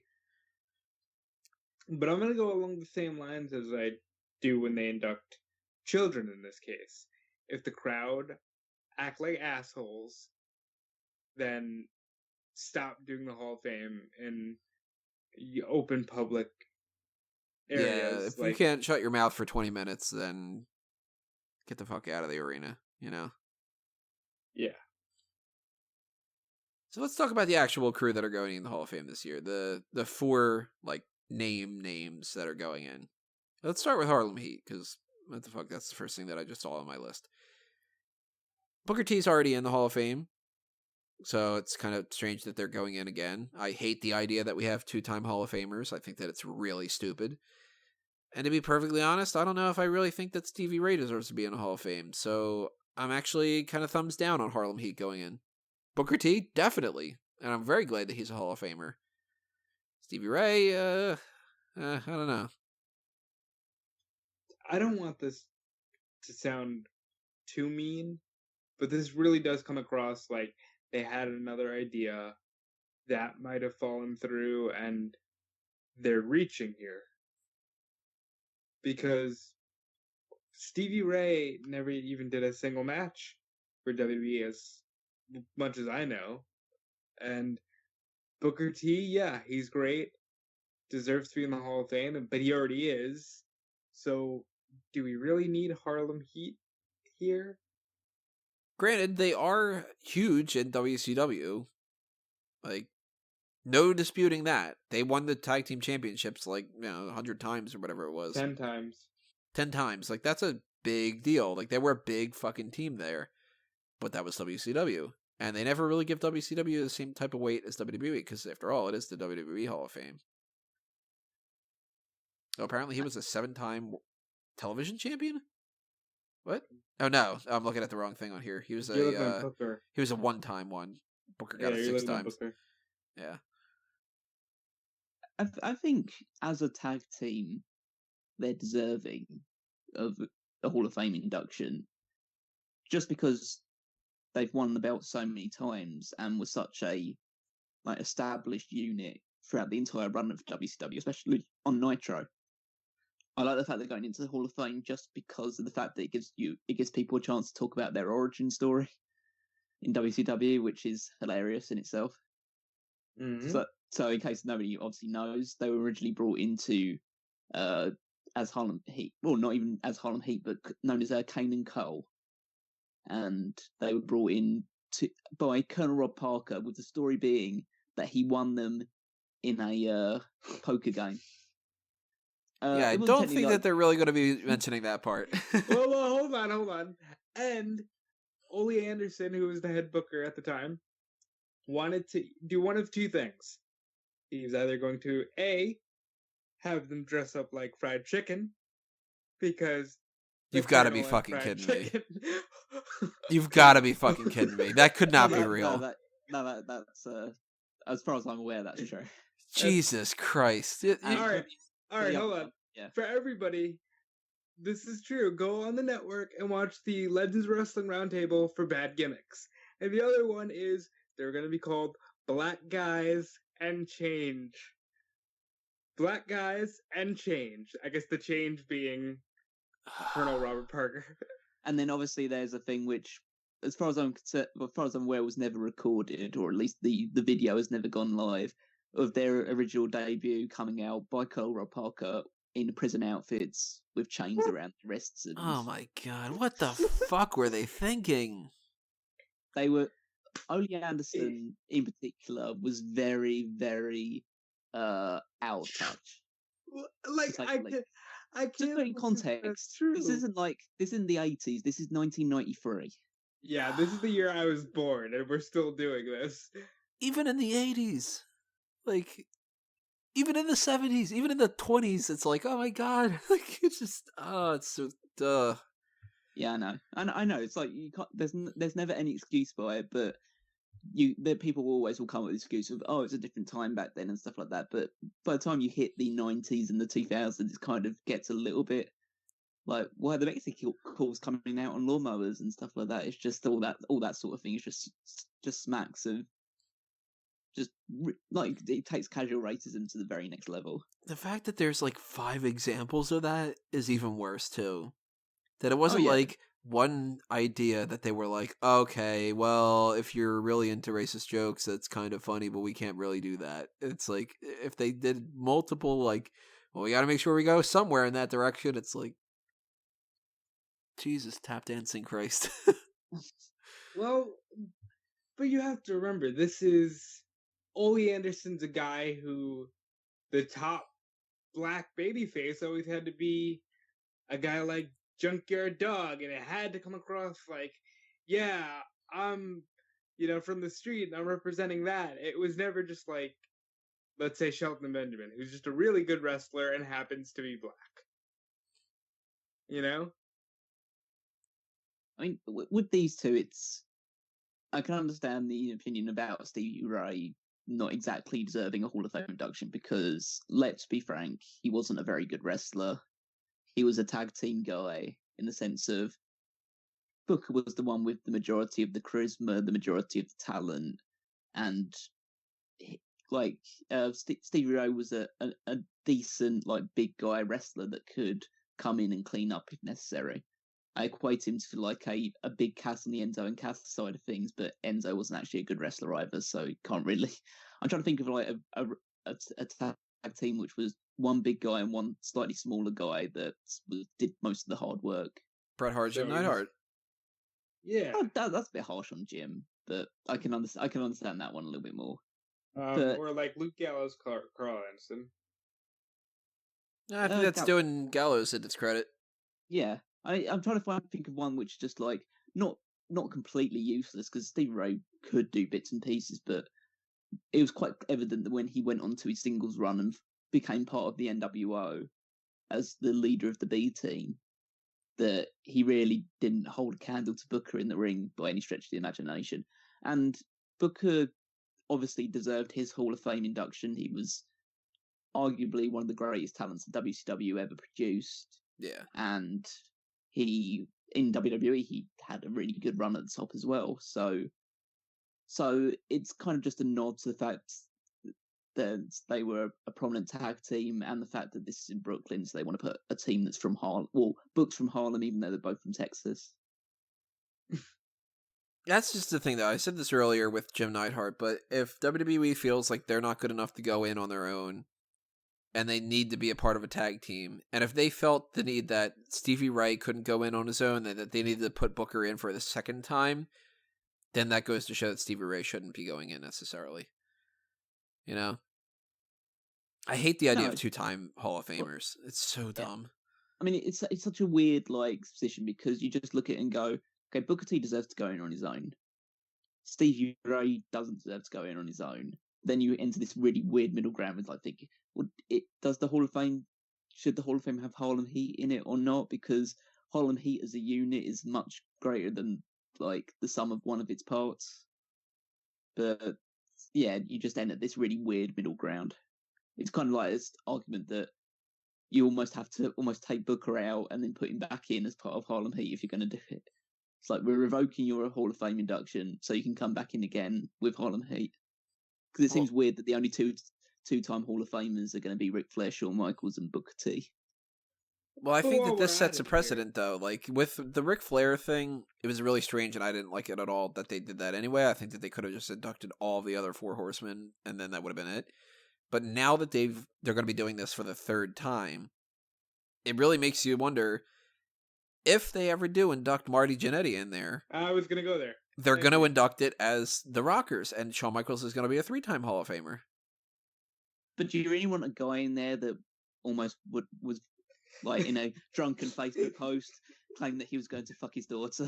Well, that's why I'm saying if, because I don't think that they necessarily should even induct him because, he won the Intercontinental Championship once. Big fucking deal, Wrestling is fucking weird, guys. There's a lot of people like that. There's a lot of really prominent tag teams that had one member that was that was the Michaels and one that was the Jannetty. It's just a case of obviously this team would never go in, but say you wanted to put the Legacy in, the Legacy tag team in. It's you put Cody Rhodes in on his own, maybe with the stuff that he's accomplished, but you're never going to put Ted DiBiase Jr. into the Hall of Fame. No, but then that also means that down the line that they're going to do the Shield and then all three separate. Oh, yeah. And that... all members of Evolution will go in separately, and then they'll go in together as well. It makes Triple H a 3-time Hall of Famer. And, now that they're inducting DX, does that mean that the New Age Outlaws go in separately another year? It's just... No. Well, I think they trouble. Well, that's why I quite when people talked about the Chyna thing, and I know we'll obviously get into the DX side of things, but with the Chyna going on her own, and obviously I understand the argument that she's going in, so why are people complaining too much? But it's also a fact of well, what Triple H shouldn't go in again at this point then? He doesn't need to go in separately because now he's in the Hall of Fame. But he will go in separately. I know it's a different thing. I know Triple H is a much bigger deal than Chyna was, but it still shows that the people that go in as part of a team are on a lesser status than people that go in individually. But that's also why I made the argument that you could have easily just done this as it's the DX edition of the Hall of Fame, and they're all going to go in as individuals. I honestly don't think that Triple H is going to go in separately. You're out of your mind. I think that he's going to follow the same idea that what Vince and everybody else has done so far, where if this wasn't the idea of inducting all of DX in one shot, Triple H wouldn't have gone in this year. I partially agree with that as well, because I don't think Vince will ever go into the Hall of Fame alive. I don't think so. I think there seems to be some sort of thing attached to it where you don't go into the Hall of Fame. Well, especially with Vince and people of that area, they don't want to be a Hall of Famer and still running the company. I don't know why that would be, but I mean, it would be a little odd if Vince wasn't put into the Hall of Fame before he gets a chance to actually just be out there and celebrate one last time. I think that's only going to happen if Vince feels, if he if he feels like this is his last hurrah and it's his last chance to kind of really do that. But then he can just go out on Monday Night Raw and just talk to the crowd. So it's like, you know what I mean? Like, I kind of feel like maybe it's a little bit of ego, but I understand it too. If you induct yourself into the Hall of Fame, you're admitting that this is the end. Instead of, let's move forward, let's move on, I'm going to be alive forever kind of a thing, you know? Potentially, yeah. So I don't think that that's going to happen with Vince, but I mean, it might, he gets a little older, he gets, slows down even more. It might be the type of thing where he's just sort of like, you know what, I'm going to bow out, I'm going to do this while I can. It's slightly different for Triple H as well, because Triple H will be running the company for another 20-odd years, potentially after 20, 30 years after Vince goes, if he goes in the don't want to predict it too much, but if it's in the next 10 years or so, then Triple H will probably be running that company for another 20, 30 years. So he could go in at any point in time if he wanted to at that point, so he doesn't need to rush him going into the Hall of Fame. Yeah. Let's see. Let's talk, we talked Harlem Heat. Let's talk Torrie. A lot of people going, oh, she doesn't deserve to be in Hall of Fame because she never won the championship and stuff. Well, she apparently won the Golden Thong Award in 2002, so there you go. This was a totally different era, and I'm of the mentality that you kind of do have to approach this with a little bit of a grain of salt and just go she, compared to the Charlotte Flairs and the Becky Lynches and all that of today, she doesn't compare. But she was a big fucking deal.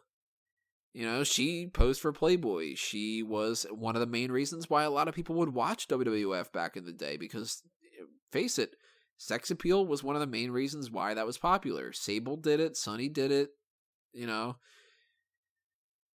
If you can make the argument that a Coco Beware, who never won the championship and never main evented anything and all the other kind of things like that, is deserving of going into the Hall of Fame because he was a big character who people will have an attachment to, Torrie Wilson was a big character around that time frame, and she is somebody that her career is effectively dead. She's not gonna, I'm gonna come back and make this big run and suddenly become this 4-time champion or something like that. She'll do some guest spots here and there. She'll pop up in another Evolution Battle Royal or something, but yeah, I think that there's other people that could have gone in before her, but at the same time, I don't hate the Torrie Wilson induction like a lot of people do. How are you guys feeling about Torrie? Again, you have to really hammer home. It's a different time, and everything Torrie did was strictly sex appeal. I guess it's deserved. I think it's definitely reaching, but I think this is an acceptable reach. The day that they announce that they want to induct Kelly Kelly, I'm going to call bullshit. But Torrie is acceptable because she was a big moneymaker for them, even if the way she got there is frowned upon in today's landscape. But yeah, that's pretty much it for me. When I think Torrie Wilson, I think Dawn Marie. And that whole angle. What about you, Callum?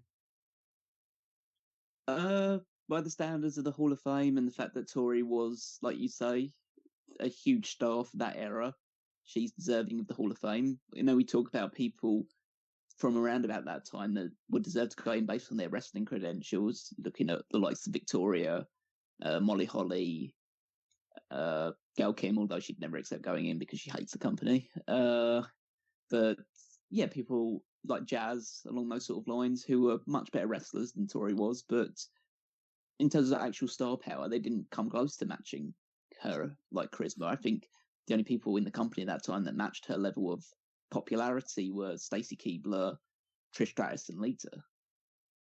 Right. And the idea about her winning a championship, well, she was on SmackDown virtually her entire career, and SmackDown didn't have the women's championship, so she couldn't win the title even if she wanted to. And I would have thought like maybe if she had been, I mean, I'd say that Stacey was on Raw most of the time and she never won the women's championship, so maybe they wouldn't have given it to her because that was the wrestler's title and she was more of a I don't know what you classify her as, just like a typical diva. Like, she'd do the bikini contest, she'd do some like interviews, announcing stuff along those lines, managing. Yeah, if I think of like her career, I think the Dawn Marie angle, obviously, the part of the invasion stuff with Tajiri, and the bet that she made with Jamie Noble, so she'd have to sleep with him. This back from my time of like the 2002, 2004 stuff when I was watching SmackDown. The was something else. The Vince's Devil stuff with Candice Michelle and Victoria. The dog, obviously. Was it Chloe or something? Chloe. What's the dog's name? Yes. Yeah, Chloe. Yeah, and then she has to retire around about, was it something like 2007, 2008 due to like suffering a lot of back injuries. Because we have to obviously accept the fact that she was wrestling, but also appearing on wrestling shows, if you want to qualify between both of them, since like 99 in WCW. So she had quite a lot of miles on her clock, on like her body clock. And even though she wrestled less matches than a lot of people, she still had to put in quite a bit of effort against some of them. And yeah, and bumping still hurts, you know. Like, and this might be an unpopular opinion, but I can go back and watch some of her matches more than I can watch some of the stuff from the 2010, 2011 Diva era. Mm-hmm.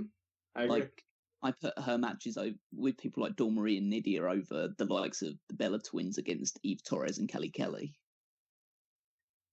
I think that it's the type of thing that you can't really compare without acknowledging that, you know, that type of 2000 whatever type of era still sucked. Like, you know, people have this mentality with the women's division in the Hall of Fame that it's like, do you have to hold them to the standards of what is going on right now? Which thankfully right now we're in an era where the women's division is actually like legitimate. But I mean, the Hall of Fame is not just about wrestling either. Like, we have managers, we have commentators, we have the celebrity wing, you know, like different things like that. And who's to say that somebody like a Torrie Wilson, being the type of character that she was, even not being some, you know, 5-star classic wrestler, that her character wasn't as influential in certain ways. I'm not talking about like in the grand scheme of history, but in certain ways on the show as Miss Elizabeth. And everybody talks about Miss Elizabeth needing to go into the Hall of Fame. You know, like, she was a manager, but she didn't really do much other than just, like, go out there, be eye candy, talk a little bit every once in a while, be a part of storylines. You know, she wasn't a wrestler. She didn't tear the house down at WrestleMania, that kind of a thing. So I think people are unjustly criticizing Torrie Wilson in that kind of regard. They're holding her up to the standard of, like, an AJ Lee and onward. And that's not the era that she was in, you know? Maybe if she was in that era, maybe she would have trained harder and she would have became one of those types of wrestlers, you know? I think if you're going to hold her to any standard, it's because of the fact that the things that she did were so overly sexual. Like the thing with Dawn Marie, it was pretty much crossing a line into porn. And it's like that era is so frowned upon now that you have to wonder if they should be honored. But I guess at the end of the day, they also don't deserve to be discredited. You know, they were just going out there and doing what they were told to do at the time. Yeah, they did what the company wanted them to do, and they did it well enough that it worked. Yeah, it's just a case of like, it's not a discredit towards her, it's a discredit for the company's attitude towards women at the time. Right. Because even though they probably would have still done, like, oh, they still do some bikini contests and swimsuit challenges, stuff like that, it's just a case, they could have toned it down if they wanted to, but they didn't want to. And that sort of environment was something that Torrie was able to thrive in. It's not a case of like, I'm sure she would have advocated for doing less stuff in that regards, because essentially she was just there to be ogled rather than be an actual character. I mean, she did have a character. She was very like all-American girl and like presented as like a very patriotic, bubbly, friendly character, and that got over as well as just her looks as well, because people would. It was kind of like the character where, oh, she's smoking hot, but you'd also want to take her home to meet your parents as well, that sort of thing. And I feel like if people claim that Torrie shouldn't go in the Hall of Fame, then you're basically saying that era of women's wrestling should really kind of be scratched from the record. Right. Like if Torrie doesn't go in, then and nobody else in that era should. Well, obviously you could put Trish and Lita in and stuff like that, but it's kind of like a sense of it's whitewashing them, because it's a sense of she was one of the most popular ones, but they didn't do it in the way that you should consider nowadays people being in the Hall of Fame for. And it's like you say, like the Hall of Fame is not a pro wrestling Hall of Fame, it's the WWE Hall of Fame. And Torrie Wilson's impact in WWE is far greater than some of the other people that are more deserving from a wrestling standpoint. Yeah, at the end of the day, it is a scripted product. So when you compare it to something like the Major League Baseball Hall of Fame or the NFL Hall of Fame or something like that, it's like, yeah, you're going to go into the NFL Hall of Fame because you've gotten the longest amount of yards that anybody ever has in the history of the NFL, or you've thrown the most passes that are successfully completion, whatever, blah, blah, blah. I don't know my shit about football, but like, they go by like numbers, and you go by batting average and stuff when it comes to the MLB and everything, and you don't do that in WWE. It's not like, well, you were an X-time champion, so that means that you go in, because let's face it, if that's the case, then like let's roll out the carpet. Jinder Mahal, fucking WWE champion, he should go in next year, or like that kind of a bullshit. But I mean, I think that's kind of, people don't give somebody like a Torrie Wilson enough credit for that, and then that kind of almost goes in the opposite direction of what everybody's trying to argue about now, because then you're diminutizing her, Yeah. Well, any other things you want to talk about when it comes to Torrie? It's not really necessarily my era. I think we've got it pretty much covered. She was hot. Oh yeah, she's still hot. She's still very much hot. Yeah. Yeah. She is 43, if I remember correctly, and arguable that she might even look better than what she used to. So even more credit to her. I don't look the same that I looked 10 years ago. So, let's go to Honky Tonk Man. Now, we just talked about how numbers don't necessarily matter, and of course, the big thing when it comes to Honky Tonk Man is he is the longest reigning Intercontinental Champion of all time for one single reign. He had his title for 454 days, which the only people that are above him, there's only 3 people that have longer combined reign for championship. Those are... Actually, you know what? Before looking it up, do you guys want to guess? Pedro Morales is one of them, right? He's number 1. He was 619 combined reigns out of 2. I'm going to guess Miz is one of them. Miz is one of them. He technically has 597, but WWE recognizes it as 599 because of a tape delay. Well, he held it the most. Is it Jericho? Nope. Jericho is number 16 right now. Wow. Yeah. I'm Greg trying to think of. Valentine. Nope, not Valentine. Valentine Oh, no. is 19. Is it the Macho Man, Randy Savage? Nope, Savage is 8. Wow. Oh, actually, yeah, he would have people over Honky Tonk Man. He only had one reign. I keep forgetting he only had one. I'm trying to think of people that had either multiple reigns or one that's pretty significant. Cody Rhodes. No, Cody's the lowest so far. Cody's 21. Tito Santana. I know he had. Santana's close. Santana's right underneath Honky Tonk Man at number 5. Damn, I'm worried that we're just gonna just say every single person at this point. All right, hold on. Let me get one more in there. Is it Razor? No, Razor is number 6. Okay, I'll go with one final one.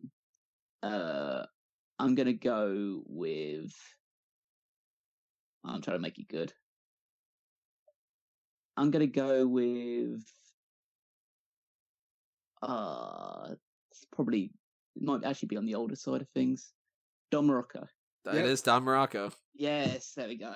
He has combined 2 reigns where 541 days. So, I mean, Honky Tonk Man in the one reign easily passes by anybody else when it comes to that, except for actually the pretty close on that is Randy Savage had it for 414, so he was pretty close to that in the grand scheme of things. Yeah, he barely missed the mark that Honky had it.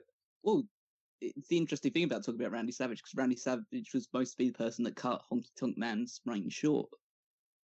It was the idea that leading into WrestleMania 4, Honky Tonk Man had just won the Intercontinental Championship earlier in the previous year from Ricky Steamboat.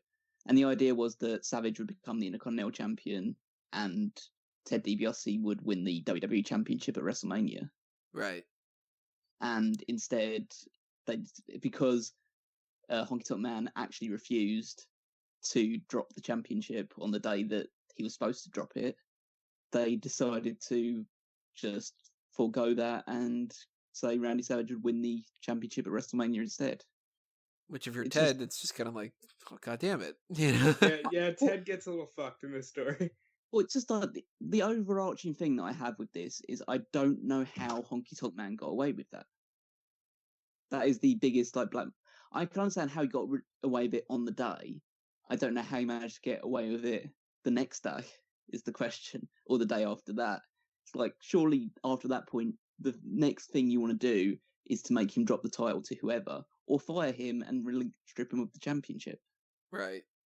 Well, if you listen to Something to Wrestle with Bruce Pritchard, he actually disputes that idea and says that no, it wasn't a case of Honky out and out refusing. It's that they changed gears and Vince decided he wanted a babyface on top at the end of WrestleMania 4 and it couldn't be Hogan. So there is contrarian opinion out there. Well, I'd be more inclined to believe that just by the case of, I don't know, there's not many people that would do that sort of thing to Vince McMahon and live to tell about it? Well, yeah, but maybe not go that far, but maybe even go that far with Honky Tonk Man. But the way that he won the championship was just in a case of, like Rob alluded to, he was the guy that was chosen over Butch Reed, who didn't show up for a show, or showed up late for a show, and so he was chosen to be the one that defeated Ricky Steamboat after Steamboat decided that he wanted to spend more time with his family. Yeah. Now, to go back to what you were saying about people not being able to do that to Vince, Vince was very upset, rumored to be so, with Ricky Steamboat because of, they had this big crowning moment at WrestleMania 3, and he just goes, yeah, I want to go home and be with my wife and my kid. Yeah. And so but the way that he loses it is pretty spectacular with the Ultimate Warrior and outright squashing him. Yeah, in less than a minute or something like that. But yeah, that's the perfect way of just establishing Warrior as like he's the number 2 behind Hogan, as just like the guy that's holding the kind of championship as a dominant force. Yeah, in terms of that case, the reign being as long as it did and then ending in that way, I don't see that as anticlimactic. I see it as like a great way of establishing the next guy and really putting him over as strong as you possibly can. Yeah, kind of like Goldberg, Ultimate Warrior. because he Yeah. came out, wrecked somebody who was, hitherto not undefeated, but, you kind of build up a little bit of like an undefeated type of a vibe about you when you've got a championship that lasts that long and you just keep holding on to it by hook or by crook. And then by that, and being able to establish that for Ultimate Warrior, that made Ultimate Warrior get to that level where it was like, okay, he actually can challenge and beat Hogan. And then, of course, everything went to shit, and then, WrestleMania 7 ended up being a completely different direction and stuff, but, hey, for that little bit of time, that whole Intercontinental Championship was really influential. And that's the main thing that people can tie into Honky Tonk Man. And we've had references to this for decades, too. Like, it's not something that they just whitewashed out of the way. We had the Santino clock. We've had The Miz, I'm pretty sure at some point has mentioned something about it. Like, a lot of champions, when they get the Intercontinental Championship, they bring up the whole, like, I'm going to beat Honky Tonk Man's record.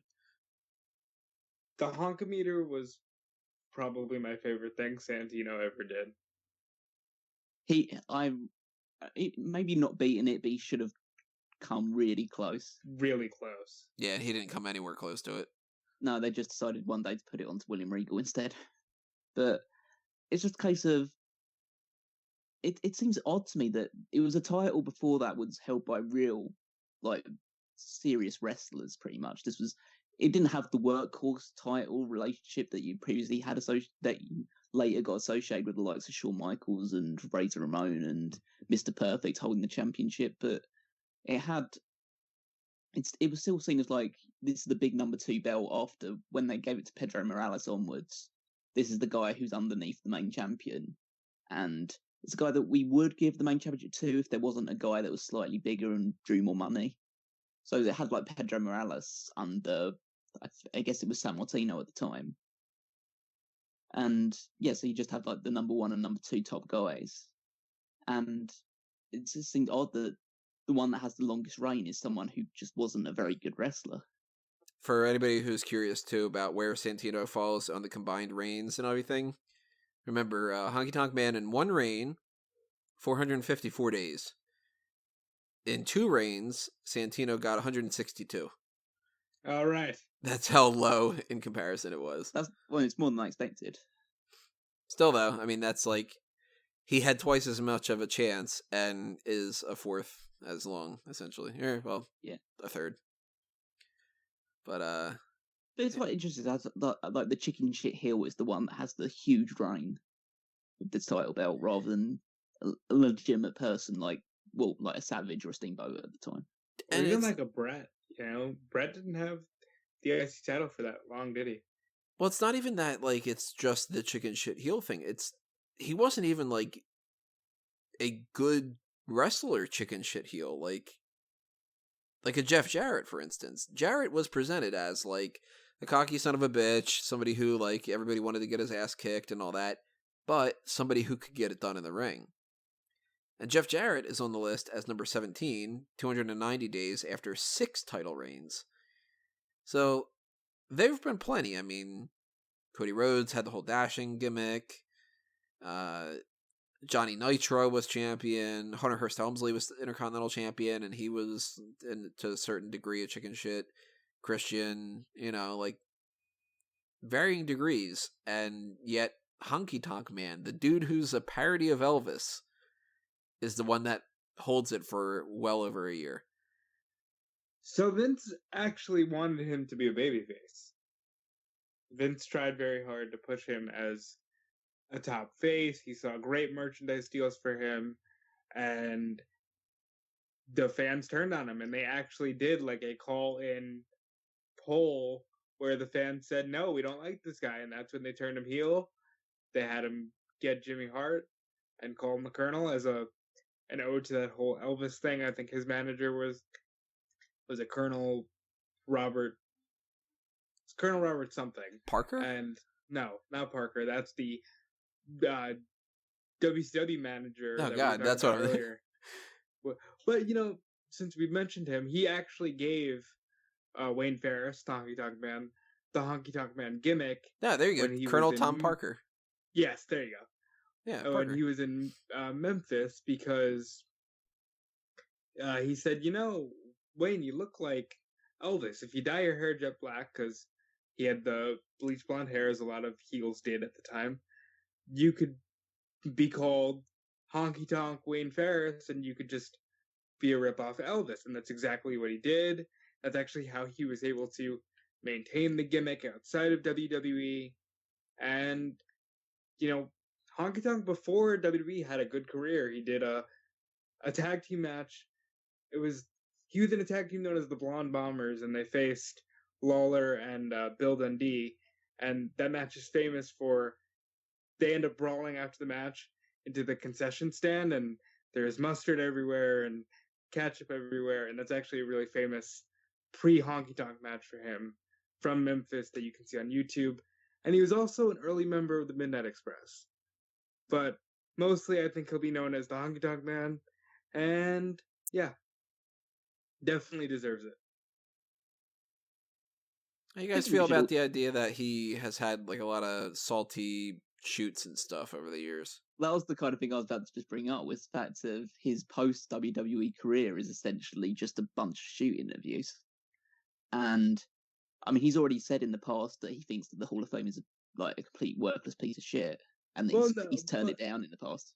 But he's also said in the past that he wishes more guys would have thanked him for being such a salty prick on the shoot interviews, because that opened up avenues for other guys to do shoot interviews, because he said that he's not really that much of a dick. He's working, like he's making it an entertaining shoot interview. Like, I think the comments he made about Bret Hart, obviously he doesn't feel that way about Bret. At least so he said in but that's more recent interviews. That's the thing though. It's like now he's in a situation where he wants to be in WWE's good graces. It's like you have to take everything wrestlers say, because at the end of the day they're always working. Even when they're not working, they're always working. And that's why it's so difficult for people to believe anything that these people say, is because you never know. That's annoying, I gotta tell you. Yeah, and it's just a case of like, I don't know why people even bother interviewing some of these people, because they just have absolutely no idea what they're saying. It's better nowadays, so it makes more sense. But with someone like the Honky Tonk Man, you don't know whether him being salty was him being the real thing. Now him coming on being on the comeback, is that the real him, or is he just like trying to cover for the fact that now he's going in the Hall of Fame, now he's going to get a chance to be an ambassador and get some more merch money and stuff like that, maybe appear in the next video game? Like, is this him really, or is this him just on the take trying to get some money now that the shoot interview money is dried up? I don't know, but I think that he's one of those types of people that you pretty much have to induct in the Hall of Fame. Just for the Intercontinental Championship thing alone, you kind of have to do it for a numbers thing. And he was like a popular, I would say popular, he was obviously hated, but like as a character, he lives quite long in the memory. Yeah. Any particular memories you guys have that we haven't touched upon when it comes to him? DDP's debut. Oh yeah, Royal Rumble 2001, which we watched recently, where he gets just hit in the head with a guitar by Kane. It's good. But I was thinking DDP's debut as part of the what was it? What was the tag team? Rhythm and Blues. Rhythm and Blues tag team. It's where they come out in that pink Cadillac. In the pink Cadillac. He's just a Honky Tonk Man. I mean, I'll give credit to the fucking theme song. Like that, as much as I hate like a lot of music that's in that kind of genre, I have that song downloaded. It's a good song. It's just it's a very good song. I know all the lyrics to it. Like, I mean, what the hell? It's always a great heel gimmick to have somebody just sing your entrance, especially if you can't sing. Yeah. Work for Shawn Michaels. All right, this was in your era, Tony. How do you feel about Rockabilly? Really stupid. Beyond stupid, but at the same time, it led to the New Age Outlaws. So, hey, I'll take a punch to the gut to be able to get my favorite tag team of all time. That's fair. But yeah, I like how you tried to really save that analogy. That was good. Let's move over to DX. Let's cap things off when it comes to them. I actually don't think we need to talk about Shawn Michaels at all. We talk about Shawn Michaels constantly. He's already in the Hall of Fame, right? Anything else we need to talk about when it comes to HBK? I wish he would have been around for the actual full DX stable. Yeah, it's a shame that he wasn't able to just be another person like in that group. He once confused Chris Jericho and Doink. Go listen to 2001 Wrestling, honestly. So that's like the only thing. Wouldn't you feel bad if they changed his gimmick like that? Yeah, I know. What the fuck, man? He was such a good wrestler. Like, why would he? I can't believe they made him Doink. But yeah, there's no need to say much more about Shawn Michaels. He's already in the Hall of Fame for a reason, and if him and Ric Flair were the only two-time Hall of Fame inductees, then maybe you could just about justify it. They tried to get the team name over as the Triple Threat, which was kind of funny to me. When it was just Helmsley, Michaels, and Chyna, they kept throwing up three fingers, exactly how Shane Douglas would do it on ECW TV. I'm not saying that it's an ECW thing, but they would do it exactly like that, and they would try to get themselves over as the Triple Threat for about 3 weeks to a month, and luckily the D-Generation X name just came out of a promo. Bunch of degenerates. It's quite funny then, because it's a case of like, at that point in time, probably triple threat matches in WWE didn't even exist. They were very, very rare at the very least. So maybe that actually just coined the name of the triple threat in general, because I don't think they had like a triple threat match in WWE until about like 96, 97 anyway. So yeah, maybe that they decided, oh, that sounds better for an actual match, so we'll call you D-Generation X instead, off the back of that promo. It's good that they didn't go with like, since Chyna's not going to be competing the way you guys are, why don't we call you Double Duty featuring Chyna or something stupid like that? It would have been. They could have been a lot worse. D-Generation X was a cool name. DX has stood the test of time, and let's talk about the individual people that we have others than that. We got X-Pac, Sean Waltman, otherwise known as multiple fucking names. I mean, 1, 2, 3 Kid, the Lightning Kid, the Kamikaze Kid, the Cannonball Kid, Six-Pac, Pac, X-Pac, whatever the fuck all those mean. Sean Waltman is a many-time champion in a lot of different ways, except for he never won the World Championship. And he also never won, and this is something that I contend to this day should have happened, never won the Intercontinental Championship. And that goddamn 1, 2, 3 Kid should have been Intercontinental Champion at some point. And if not that, X-Pac should have been Intercontinental Champion at some point. I really think he would have been had the product been anything like the oversaturation it is today. He absolutely would have been Intercontinental Champion. He won. Oh, God. I was gonna say he had the European Championship, and that's good enough, right? I hate that title. Yeah, but X-Pac really did deserve a little bit more. He's my favorite induction this year. He so underrated in terms of popularizing that style for the WWE. I think he was ahead of his time. He never had a particularly bad match.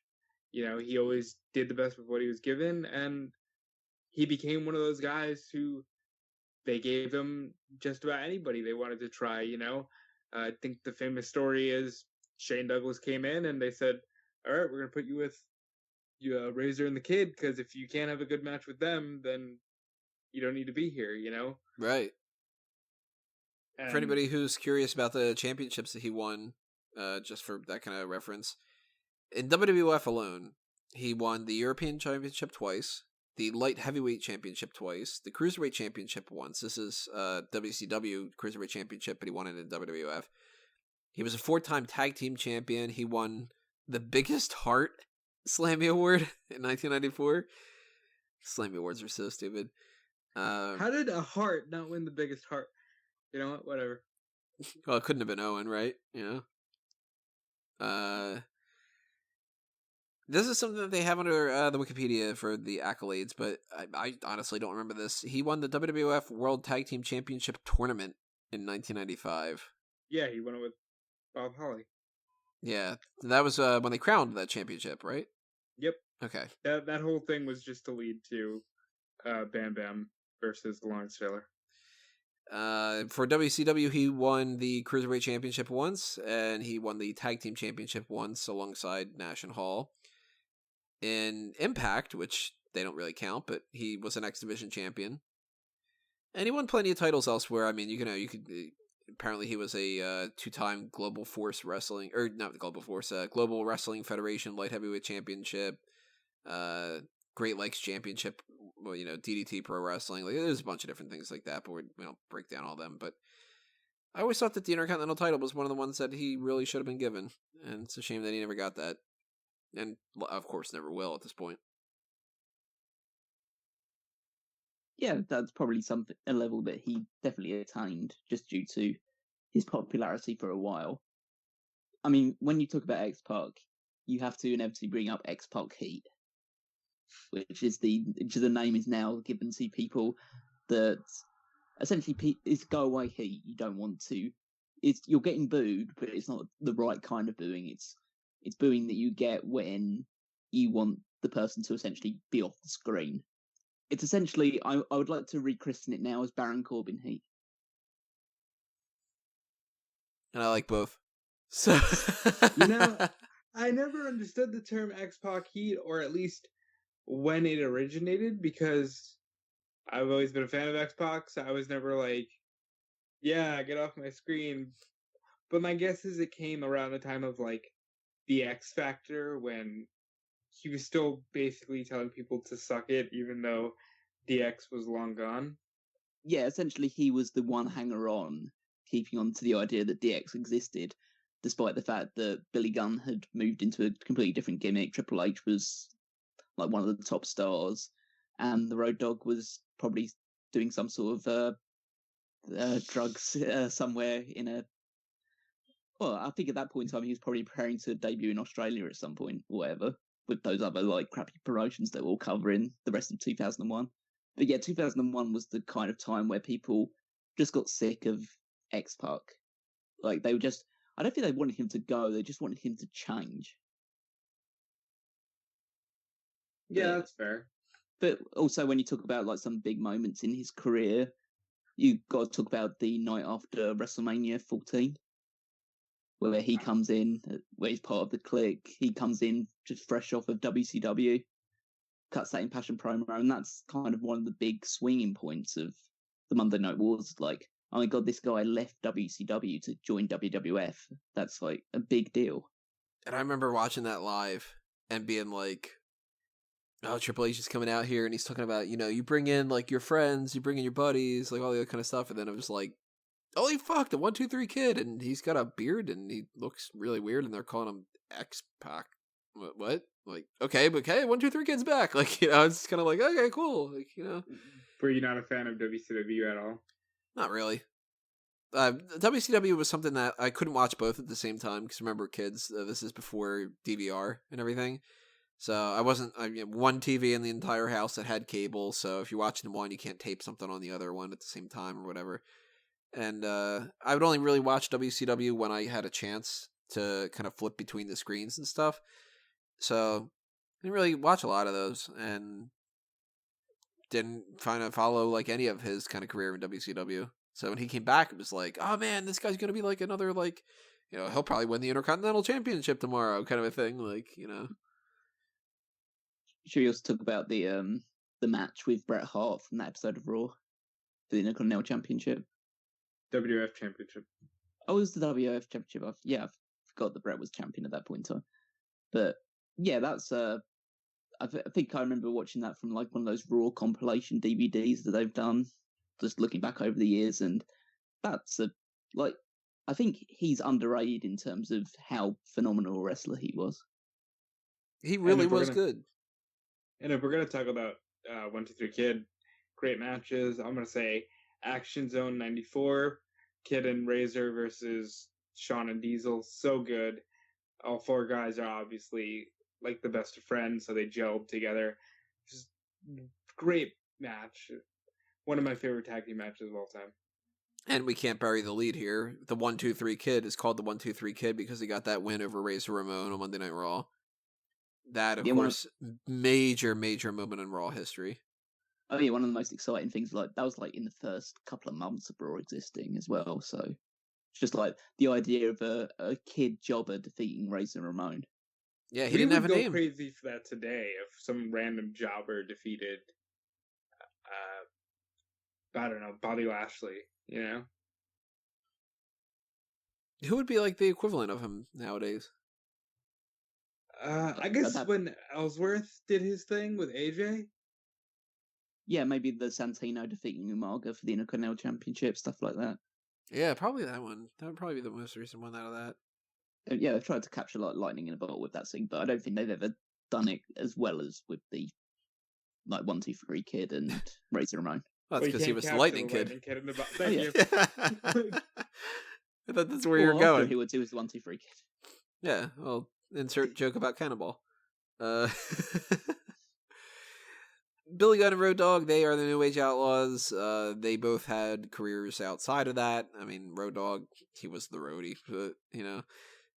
They were part of the Armstrong family, B.G. James. Oh, apparently he went by the Dark Secret at one point. Of course he did. Why wouldn't he? Probably a Memphis thing, because why wouldn't he? You know? At least as far as his championships go, tag team champion with Billy Gunn in WWF 5 times, a 1-time WWE tag team champion. They have the record, if I remember correctly, for the longest time between tag team title reigns. Because it was, you know, they won when they were the New Age Outlaws, so then it was like, was it 2015? 14? Yeah. When they did the whole thing and they were feuding with, like, the Ascension and everything. He is an Intercontinental Champion, a Hardcore Champion, and plenty of other titles elsewhere, TNA and so on and so forth. Billy Gunn, former King of the Ring, 1999. He, of course, tag team champion alongside Road Dogg, but he won it other times as well. He won it 3 more times with Bart Gunn, and he won it twice with Chuck. So he is a 10-time WWF tag team champion and 1-time WWE tag team champion. 2-time Hardcore champion and 1-time Intercontinental champion. Billy Gunn, I have to admit, one of my favorites that I think is underrated. Road Dogg I always liked a lot, but I always thought that Road Dogg was one of those guys that in the ring, he left a little bit to be desired, and he was more of like, in a different era, if he was just Billy Gunn's manager, it still would have worked, you know what I mean? But New Age Outlaws are my favorite tag team of all time. You know, I grew up right in that time frame where that was so influential, and I focus more on Billy Gunn. That's what I focus more on. He is a guy that I think should have been a world champion. Yeah, Billy Gunn was great. I disagree with that assessment. When I think Billy Gunn, I think I used to think wasted potential, and now I don't even know if he had that potential. I think he was carried by the Road Dogg, and not in the ring sense, but Road Dogg was the one with the charisma. Road Dogg was the voice, and he's the one that came up with the raps to the ring, the speech that everyone would just recite every time they came out. And Billy Gunn was obviously the better hand out of the two of them, but the Road Dogg was the character, the exciting one, the one that you actually were interested in listening to. You could tell by the fact that when Billy Gunn went solo, he always flopped. Like Rockabilly, the One Billy Gunn, Mr. Ass. They're all really bad gimmicks, and he was just a guy. He's a guy who really liked asses. I mean, loved to love him. He loved to kick him, loved to shove him, loved to stick him. But he was just an ass as well. He was just an ass. Like it's a hard press for me between him and Mabel between who's the worst King of the Ring winner of all time. Right now that you said he was an ass, I'm just in the theme in my head, and it's just like, I'm an ass. That's it. That's it. Yeah, that's just where it ends. You just change it. It's like, I'm an ass, man. Like that. Yeah. But I never gravitated towards Billy Gunn in the sense of I get the fact that he was a good hand, but I never thought why people would just assume that he was going to be a WWE champion or could have been a WWE champion. I think he was lucky to get the Intercontinental Championship. One of the funnier things with their alliance was, I remember leading into WrestleMania 15, where Billy Gunn is trying to chase the Intercontinental Championship from, I assume it was like Ken Shamrock at the time. Yep. And the Road Dogg was fighting for the Hardcore Championship with like Big Boss Man and Al Snow and people like that. And then just in the weeks leading up to WrestleMania, they both just win the opposite championship. And then they both defend those championships at WrestleMania. Just absolutely bizarre, that sort of booking. But ultimately, the New Age Outlaws are going to go down in history being remembered as a team. And I think in the grand scheme of things, they're going to go down as a team of...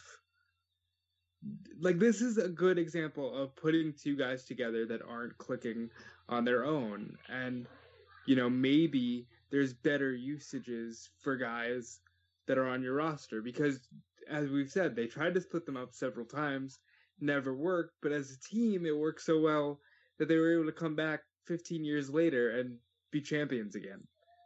Well, there's a discussion. Do you think that Road Dogg and Billy Gunn, if they weren't being inducted in this whole DX thing, do you think that those two were worthy enough to be on their own? Because I do. Even though I lean more towards Billy Gunn, I think that Road Dogg himself, too, was worthy enough to be going into the Hall of Fame on his own. Nope, I think they either go in as the Outlaws or they don't go in. Yeah, I'd agree with that as well. I don't think... well, if either two nowadays, it would be Road Dogg, because Road Dogg is now behind the scenes on SmackDown. He has a creative capacity to consider as well. And Billy Gunn also did training for a while before he was busted for the steroids thing and sent away. But Road Dogg is there as a creative writer as well as the head of SmackDown Live. So, and now Billy Gunn is going to AEW, isn't he? Yeah, he's the AEW's first producer.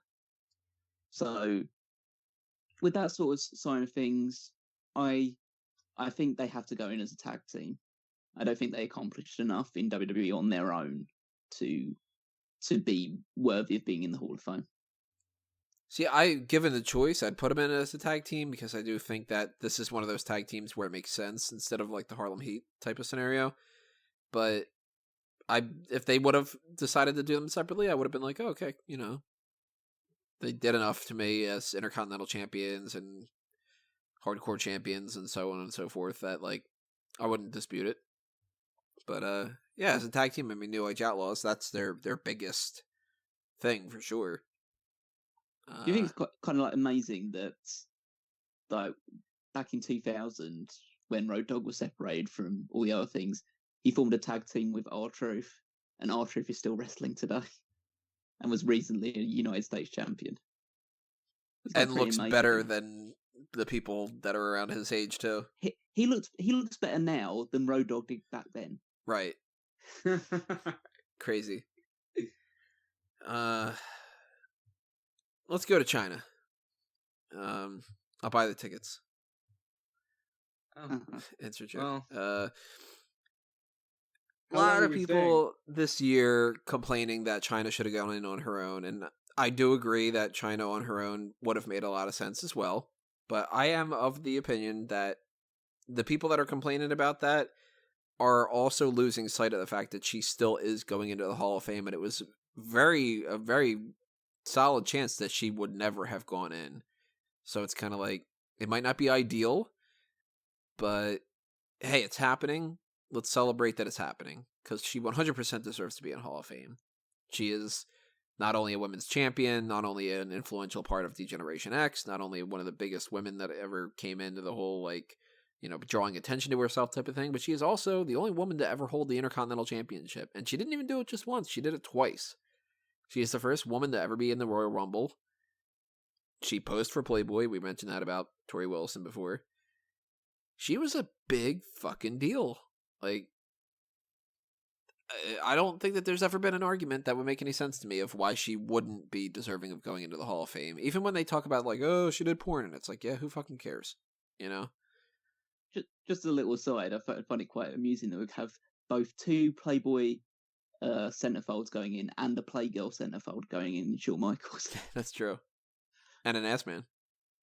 Oh yeah, and it's quite well. If you, porn stars as well, X-Pac has a part of that as well. So Yeah. it's half of that connection with the one night in China stuff.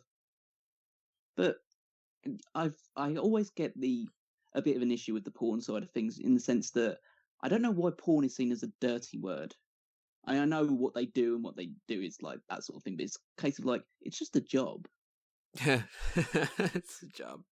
Well, it's many different types of job, but it's like, but right, it's like the stigma associated with it. It's like it's just how certain people want to make a living, and if people are willing to pay them to do that sort of thing, then more power to them. Just a sense of like, oh, the interview that Triple H would give of like, oh, I don't want my like kids googling Chyna and finding out that sort of thing. Well, I hope they don't Google your name and come up with the Katie Vick video at some point as well. It's like, oh, what's that guy doing wearing a K mask and fucking a corpse in the middle of the of a room or whatever? That's when you go, it's not porn, goddammit. There's no actual penetration or something. Like, what's the big discussion about the difference between them, you know? Yeah, it's just a guy like fake fucking a mannequin and pulling out some fake brains saying that he just screwed their brains out. It's like, that's perfectly fine. But yeah, it's just it's just a case of like she should have just gone in on her own, and any argument against it would have been false. But the fact that she's going in is really should be good enough for most people.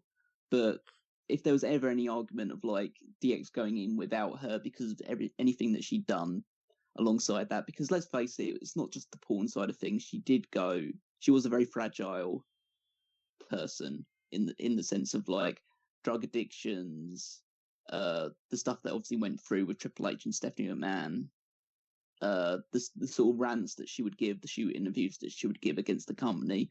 I would say if there was anything keeping her out, it was the claims that she made that Triple H abused her.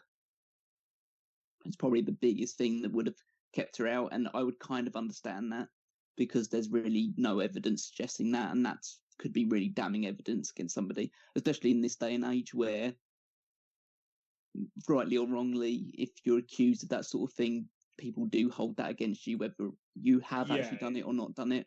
You're guilty until proven innocent. Right. Yeah, so it's just a case of like that sort of thing can be really damaging to someone's reputation. Unfortunately for Triple H, it doesn't seem to have happened, and Chyna in interview following that suggested that it wasn't the case. But yeah, that would be the one thing I would say holds against it. But other than that, she is a bona fide Hall of Famer. You know what was odd about that particular end of things was he had just done the interview with Austin where he said, yeah, she's absolutely going in the Hall of Fame one day. And then she accused Hunter of that, and Hunter had to come out and be like, you know, I know she's had issues, but she has no right to claim these things. So I think that did hold her back. You know, and like Callum said, absolutely deserving.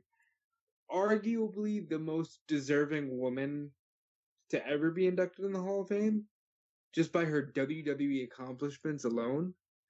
So, yeah, this should be a great moment for all. Who do you guys think would have inducted her if she would have been on a solo thing and if they would have done the induction? Like X-Pac. separate? Because that's so tough. It's like X-Pac and Triple H and Stephanie, there's so much bad, like... There's a lot of bad blood in it. I think in that situation, you might have to draft in Vince for it. Maybe Chyna. I think Triple H would have buried the hatchet enough that he'd be able to look past it, I think. I can see the most diplomatic thing being Triple H and Shawn. So that way, kind of like, they can both just talk about, like, the stories that they had together as, like, a trio. And because if it's just Triple H, then it becomes more about, like, you know, their relationship. Yeah. And you could have maybe, if you really wanted to go, like, left field, you could maybe put Jarrett into that thing. Because of the Intercontinental Championship, and obviously they work together in TNA as well, so... See, that would have been hard for me to have Jeff Jarrett try to stand up there and credit Chyna when he felt so strongly against losing to her that he held the company up for money. Well, that was the mix of the fact of like holding him up for money because he didn't want to lose to her, and also the fact that his contract had expired by the time that was facing her anyway. So it's wrong on their sort of end as well. But they managed to bury the hatchet with him, so I can't see why like the Chyna thing would be that much of a stumbling block, especially with Triple H usually being the one that like guides these like let's call a heads prevail where Vince McMahon holds grudges. But when you guys think of Chyna, what's the kind of moment that sticks in your mind, or storyline or anything along those lines? I honestly hate that this is the thing that pops in my mind, but there's two things that stand out to me. One of them actually is not something to be like, oh, I hate that comes to my mind. The one that's not bothersome is her walking to the ring and then being surprised about her going into the Royal Rumble. But the one that stands out the most to me, and this is the stupidest thing in the world, is that dumb fucking promo that they did where they were in the ring with the barbecue grill and they had the sausages. That is my, like, when somebody says Chyna, I imagine Triple H and Shawn Michaels in Chyna, and they've got the sausages and the big fucking bratwurst or whatever. I don't know why that's the one that stood out to me the most, but as a kid... I thought you were gonna... Oh, I was gonna say, if it was one of those, well, not for me personally, but I thought when you were talking about the promos, I thought you were going to talk about the ones where they would just reference that Chyna had just got breast implants. That's what I thought he was going to say. No, those don't stand out to me like that. I've gone back and watched those. They're so childish humour. It's just hilarious. Just like, we just want to introduce the new 2th members of DX, and here they are. When I think of Chyna, I simply think Triple H's transition from Hunter Hearst Helmsley to being, Triple H. And I think of D-Generation X, and she's just kind of standing stoically outside the ring as Hunter's in the ring with whoever. Because for me, I mostly associate Chyna with DX. And yes, she did win the Intercontinental title, and she did the stuff with Eddie. But I have it to where it's largely just DX.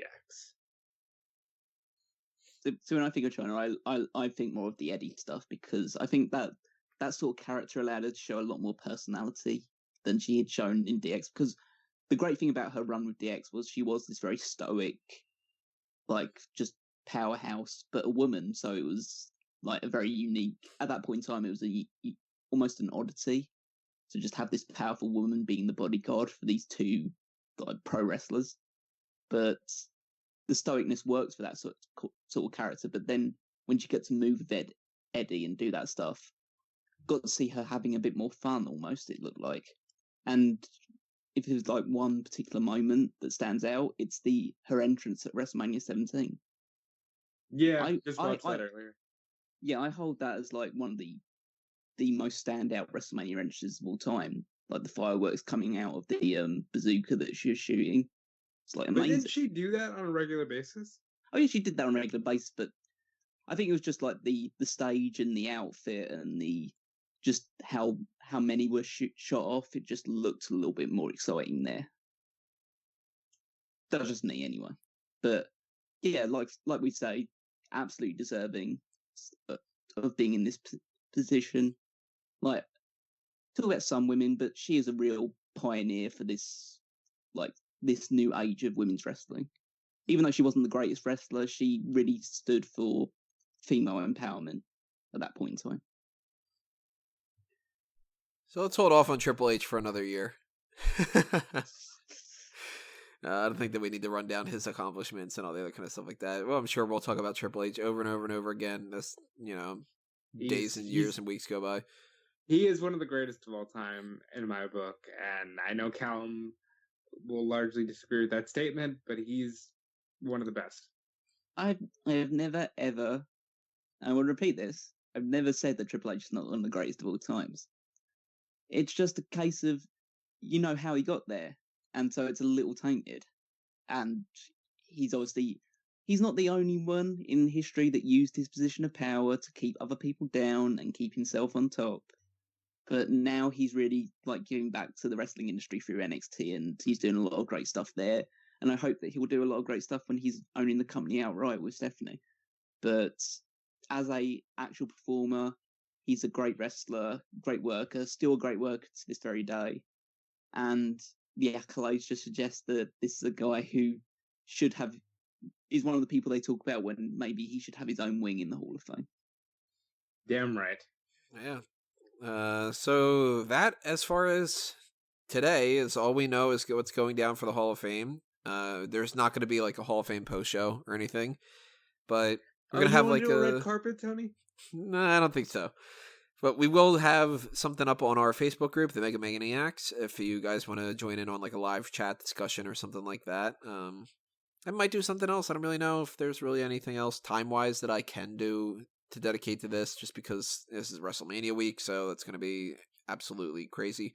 But if it's not too bonkers, maybe I'll do some extra kind of article or something like that. But next week, if we do get some kind of an announcement of something that we haven't covered here, and, they go, hey, we're going to induct, Sable, then it would be like, all right, well, shit, let's talk about that on the hot tags, you know what I mean? So, keep that in mind, everybody. Other than that, I think that's it to wrap us up for this Hall of Fame talk, unless anybody else has got anything else to say. You guys want to toss anything else out there? No, it's a decent class. It's smaller than usual just because of the DX numbers, but yeah, it should be good and hopefully just a bit more concise than the previous ones. And I would like to remind everybody that you have to have an opponent. I'm going to remind everybody that I love my mother on Mother's Day and on Mr. T. Funny as hell. Yeah, so drop your comments below, everybody. Tell us what you think about this class. Any memories that you have, whether or not you think that their inductions are not necessarily worthy, or, whatever else you want to chime in about. Go ahead and do that in the comment section below on YouTube or on the page on smarkoutmoment.com. If you want to be aware of the next thing that's happening on the channel, the mailbag is coming up next week, so send in those mailbag questions while you can, and I'll backlog those and we'll answer as many of them as we can next week. That'll be after the hot tags, somewhere down the line, Wednesday or Thursday or so. Best way to be aware of when we post those things is to subscribe to the YouTube channel and ring the bell for the notifications. You will also be able to get some kind of an alert if you follow the Facebook and Twitter accounts at SmarkOutMoment. There is a contest going on for SmarkOutMoment.com right now where you can win a Funko Pop of two of the Hall of Famers, Shawn Michaels and Triple H. So try to win that by going into the contest and filling out the Gleam form that's out there. You can do that by a lot of different ways. You can retweet stuff. You can follow certain accounts. There's lots of different ways to get some different contest points. There is the Smark Madness tournament that's happening right now. Vote on the best foreign object of all time. We actually currently have a dead heat for one of the options. People can't decide. Is Steel Steps better than the championship title belt? It's a weird-ass tournament, but hey, I love it. We have more stuff happening on smarkoutmoment.com, so check that stuff out just by going to the website. We've got a Patreon. If you want to show your support for us and throw some spare change our way, you can do it that way. Or you can do so by buying some merchandise on the Redbubble or TeePublic shops. You can do the I'm all over the place here with my words. You can do the same thing with the shops that are for Fanboys Anonymous and A Mango Tees. FanboysAnonymous.com has plenty of other things you guys have been clicking on, so follow all of those accounts, subscribe to the YouTube channel there, and all the other kind of things that are happening in that regard. I've got some outside interference, foreign object type stuff and material on eWrestling News and Bleacher Report, so check that stuff out. Stay tuned for more information about the iTunes and Stitcher feed and possibly more. I'll hopefully have that stuff sorted out by next week. And I think that I don't really have to plug anything else, but if I do think of anything else, I'll wrap things up with that. But I want to give these guys a little chance to toss out what they've got going on. Rob?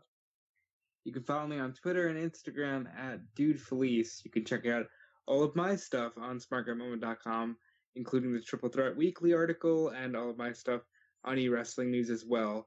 I'm also a part of 2001 Wrestling Odyssey, but to tell you more about that, here's Callum Wiggins.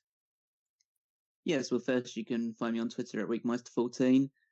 2001 Wrestling Odyssey, episodes 1, 2, and 3 for January, February, and March 2001 are retrospective on the past. It's like wrestling with the past there. You can wrestle with a bit more past, a bit more recent past on those. There'll be one coming up in the first week of April, hopefully, which will be a complete retrospective for WrestleMania 17, which hopefully all three of us will be part of. And then it will follow on with the ones for April, May, and then all the rest of the year. And then you can also check out the Power Rankings, which will be coming up either likely on Friday, maybe tomorrow if I get things done quicker than I expect, but definitely on Friday. And yeah, just check out that and all the other articles on smallcatmoment.com. Alrighty, everybody. Thank you for listening and all of your support in whatever capacity that you are able to. We will see you next time. But for now, this has been another Smark Out moment, and we're being counted out.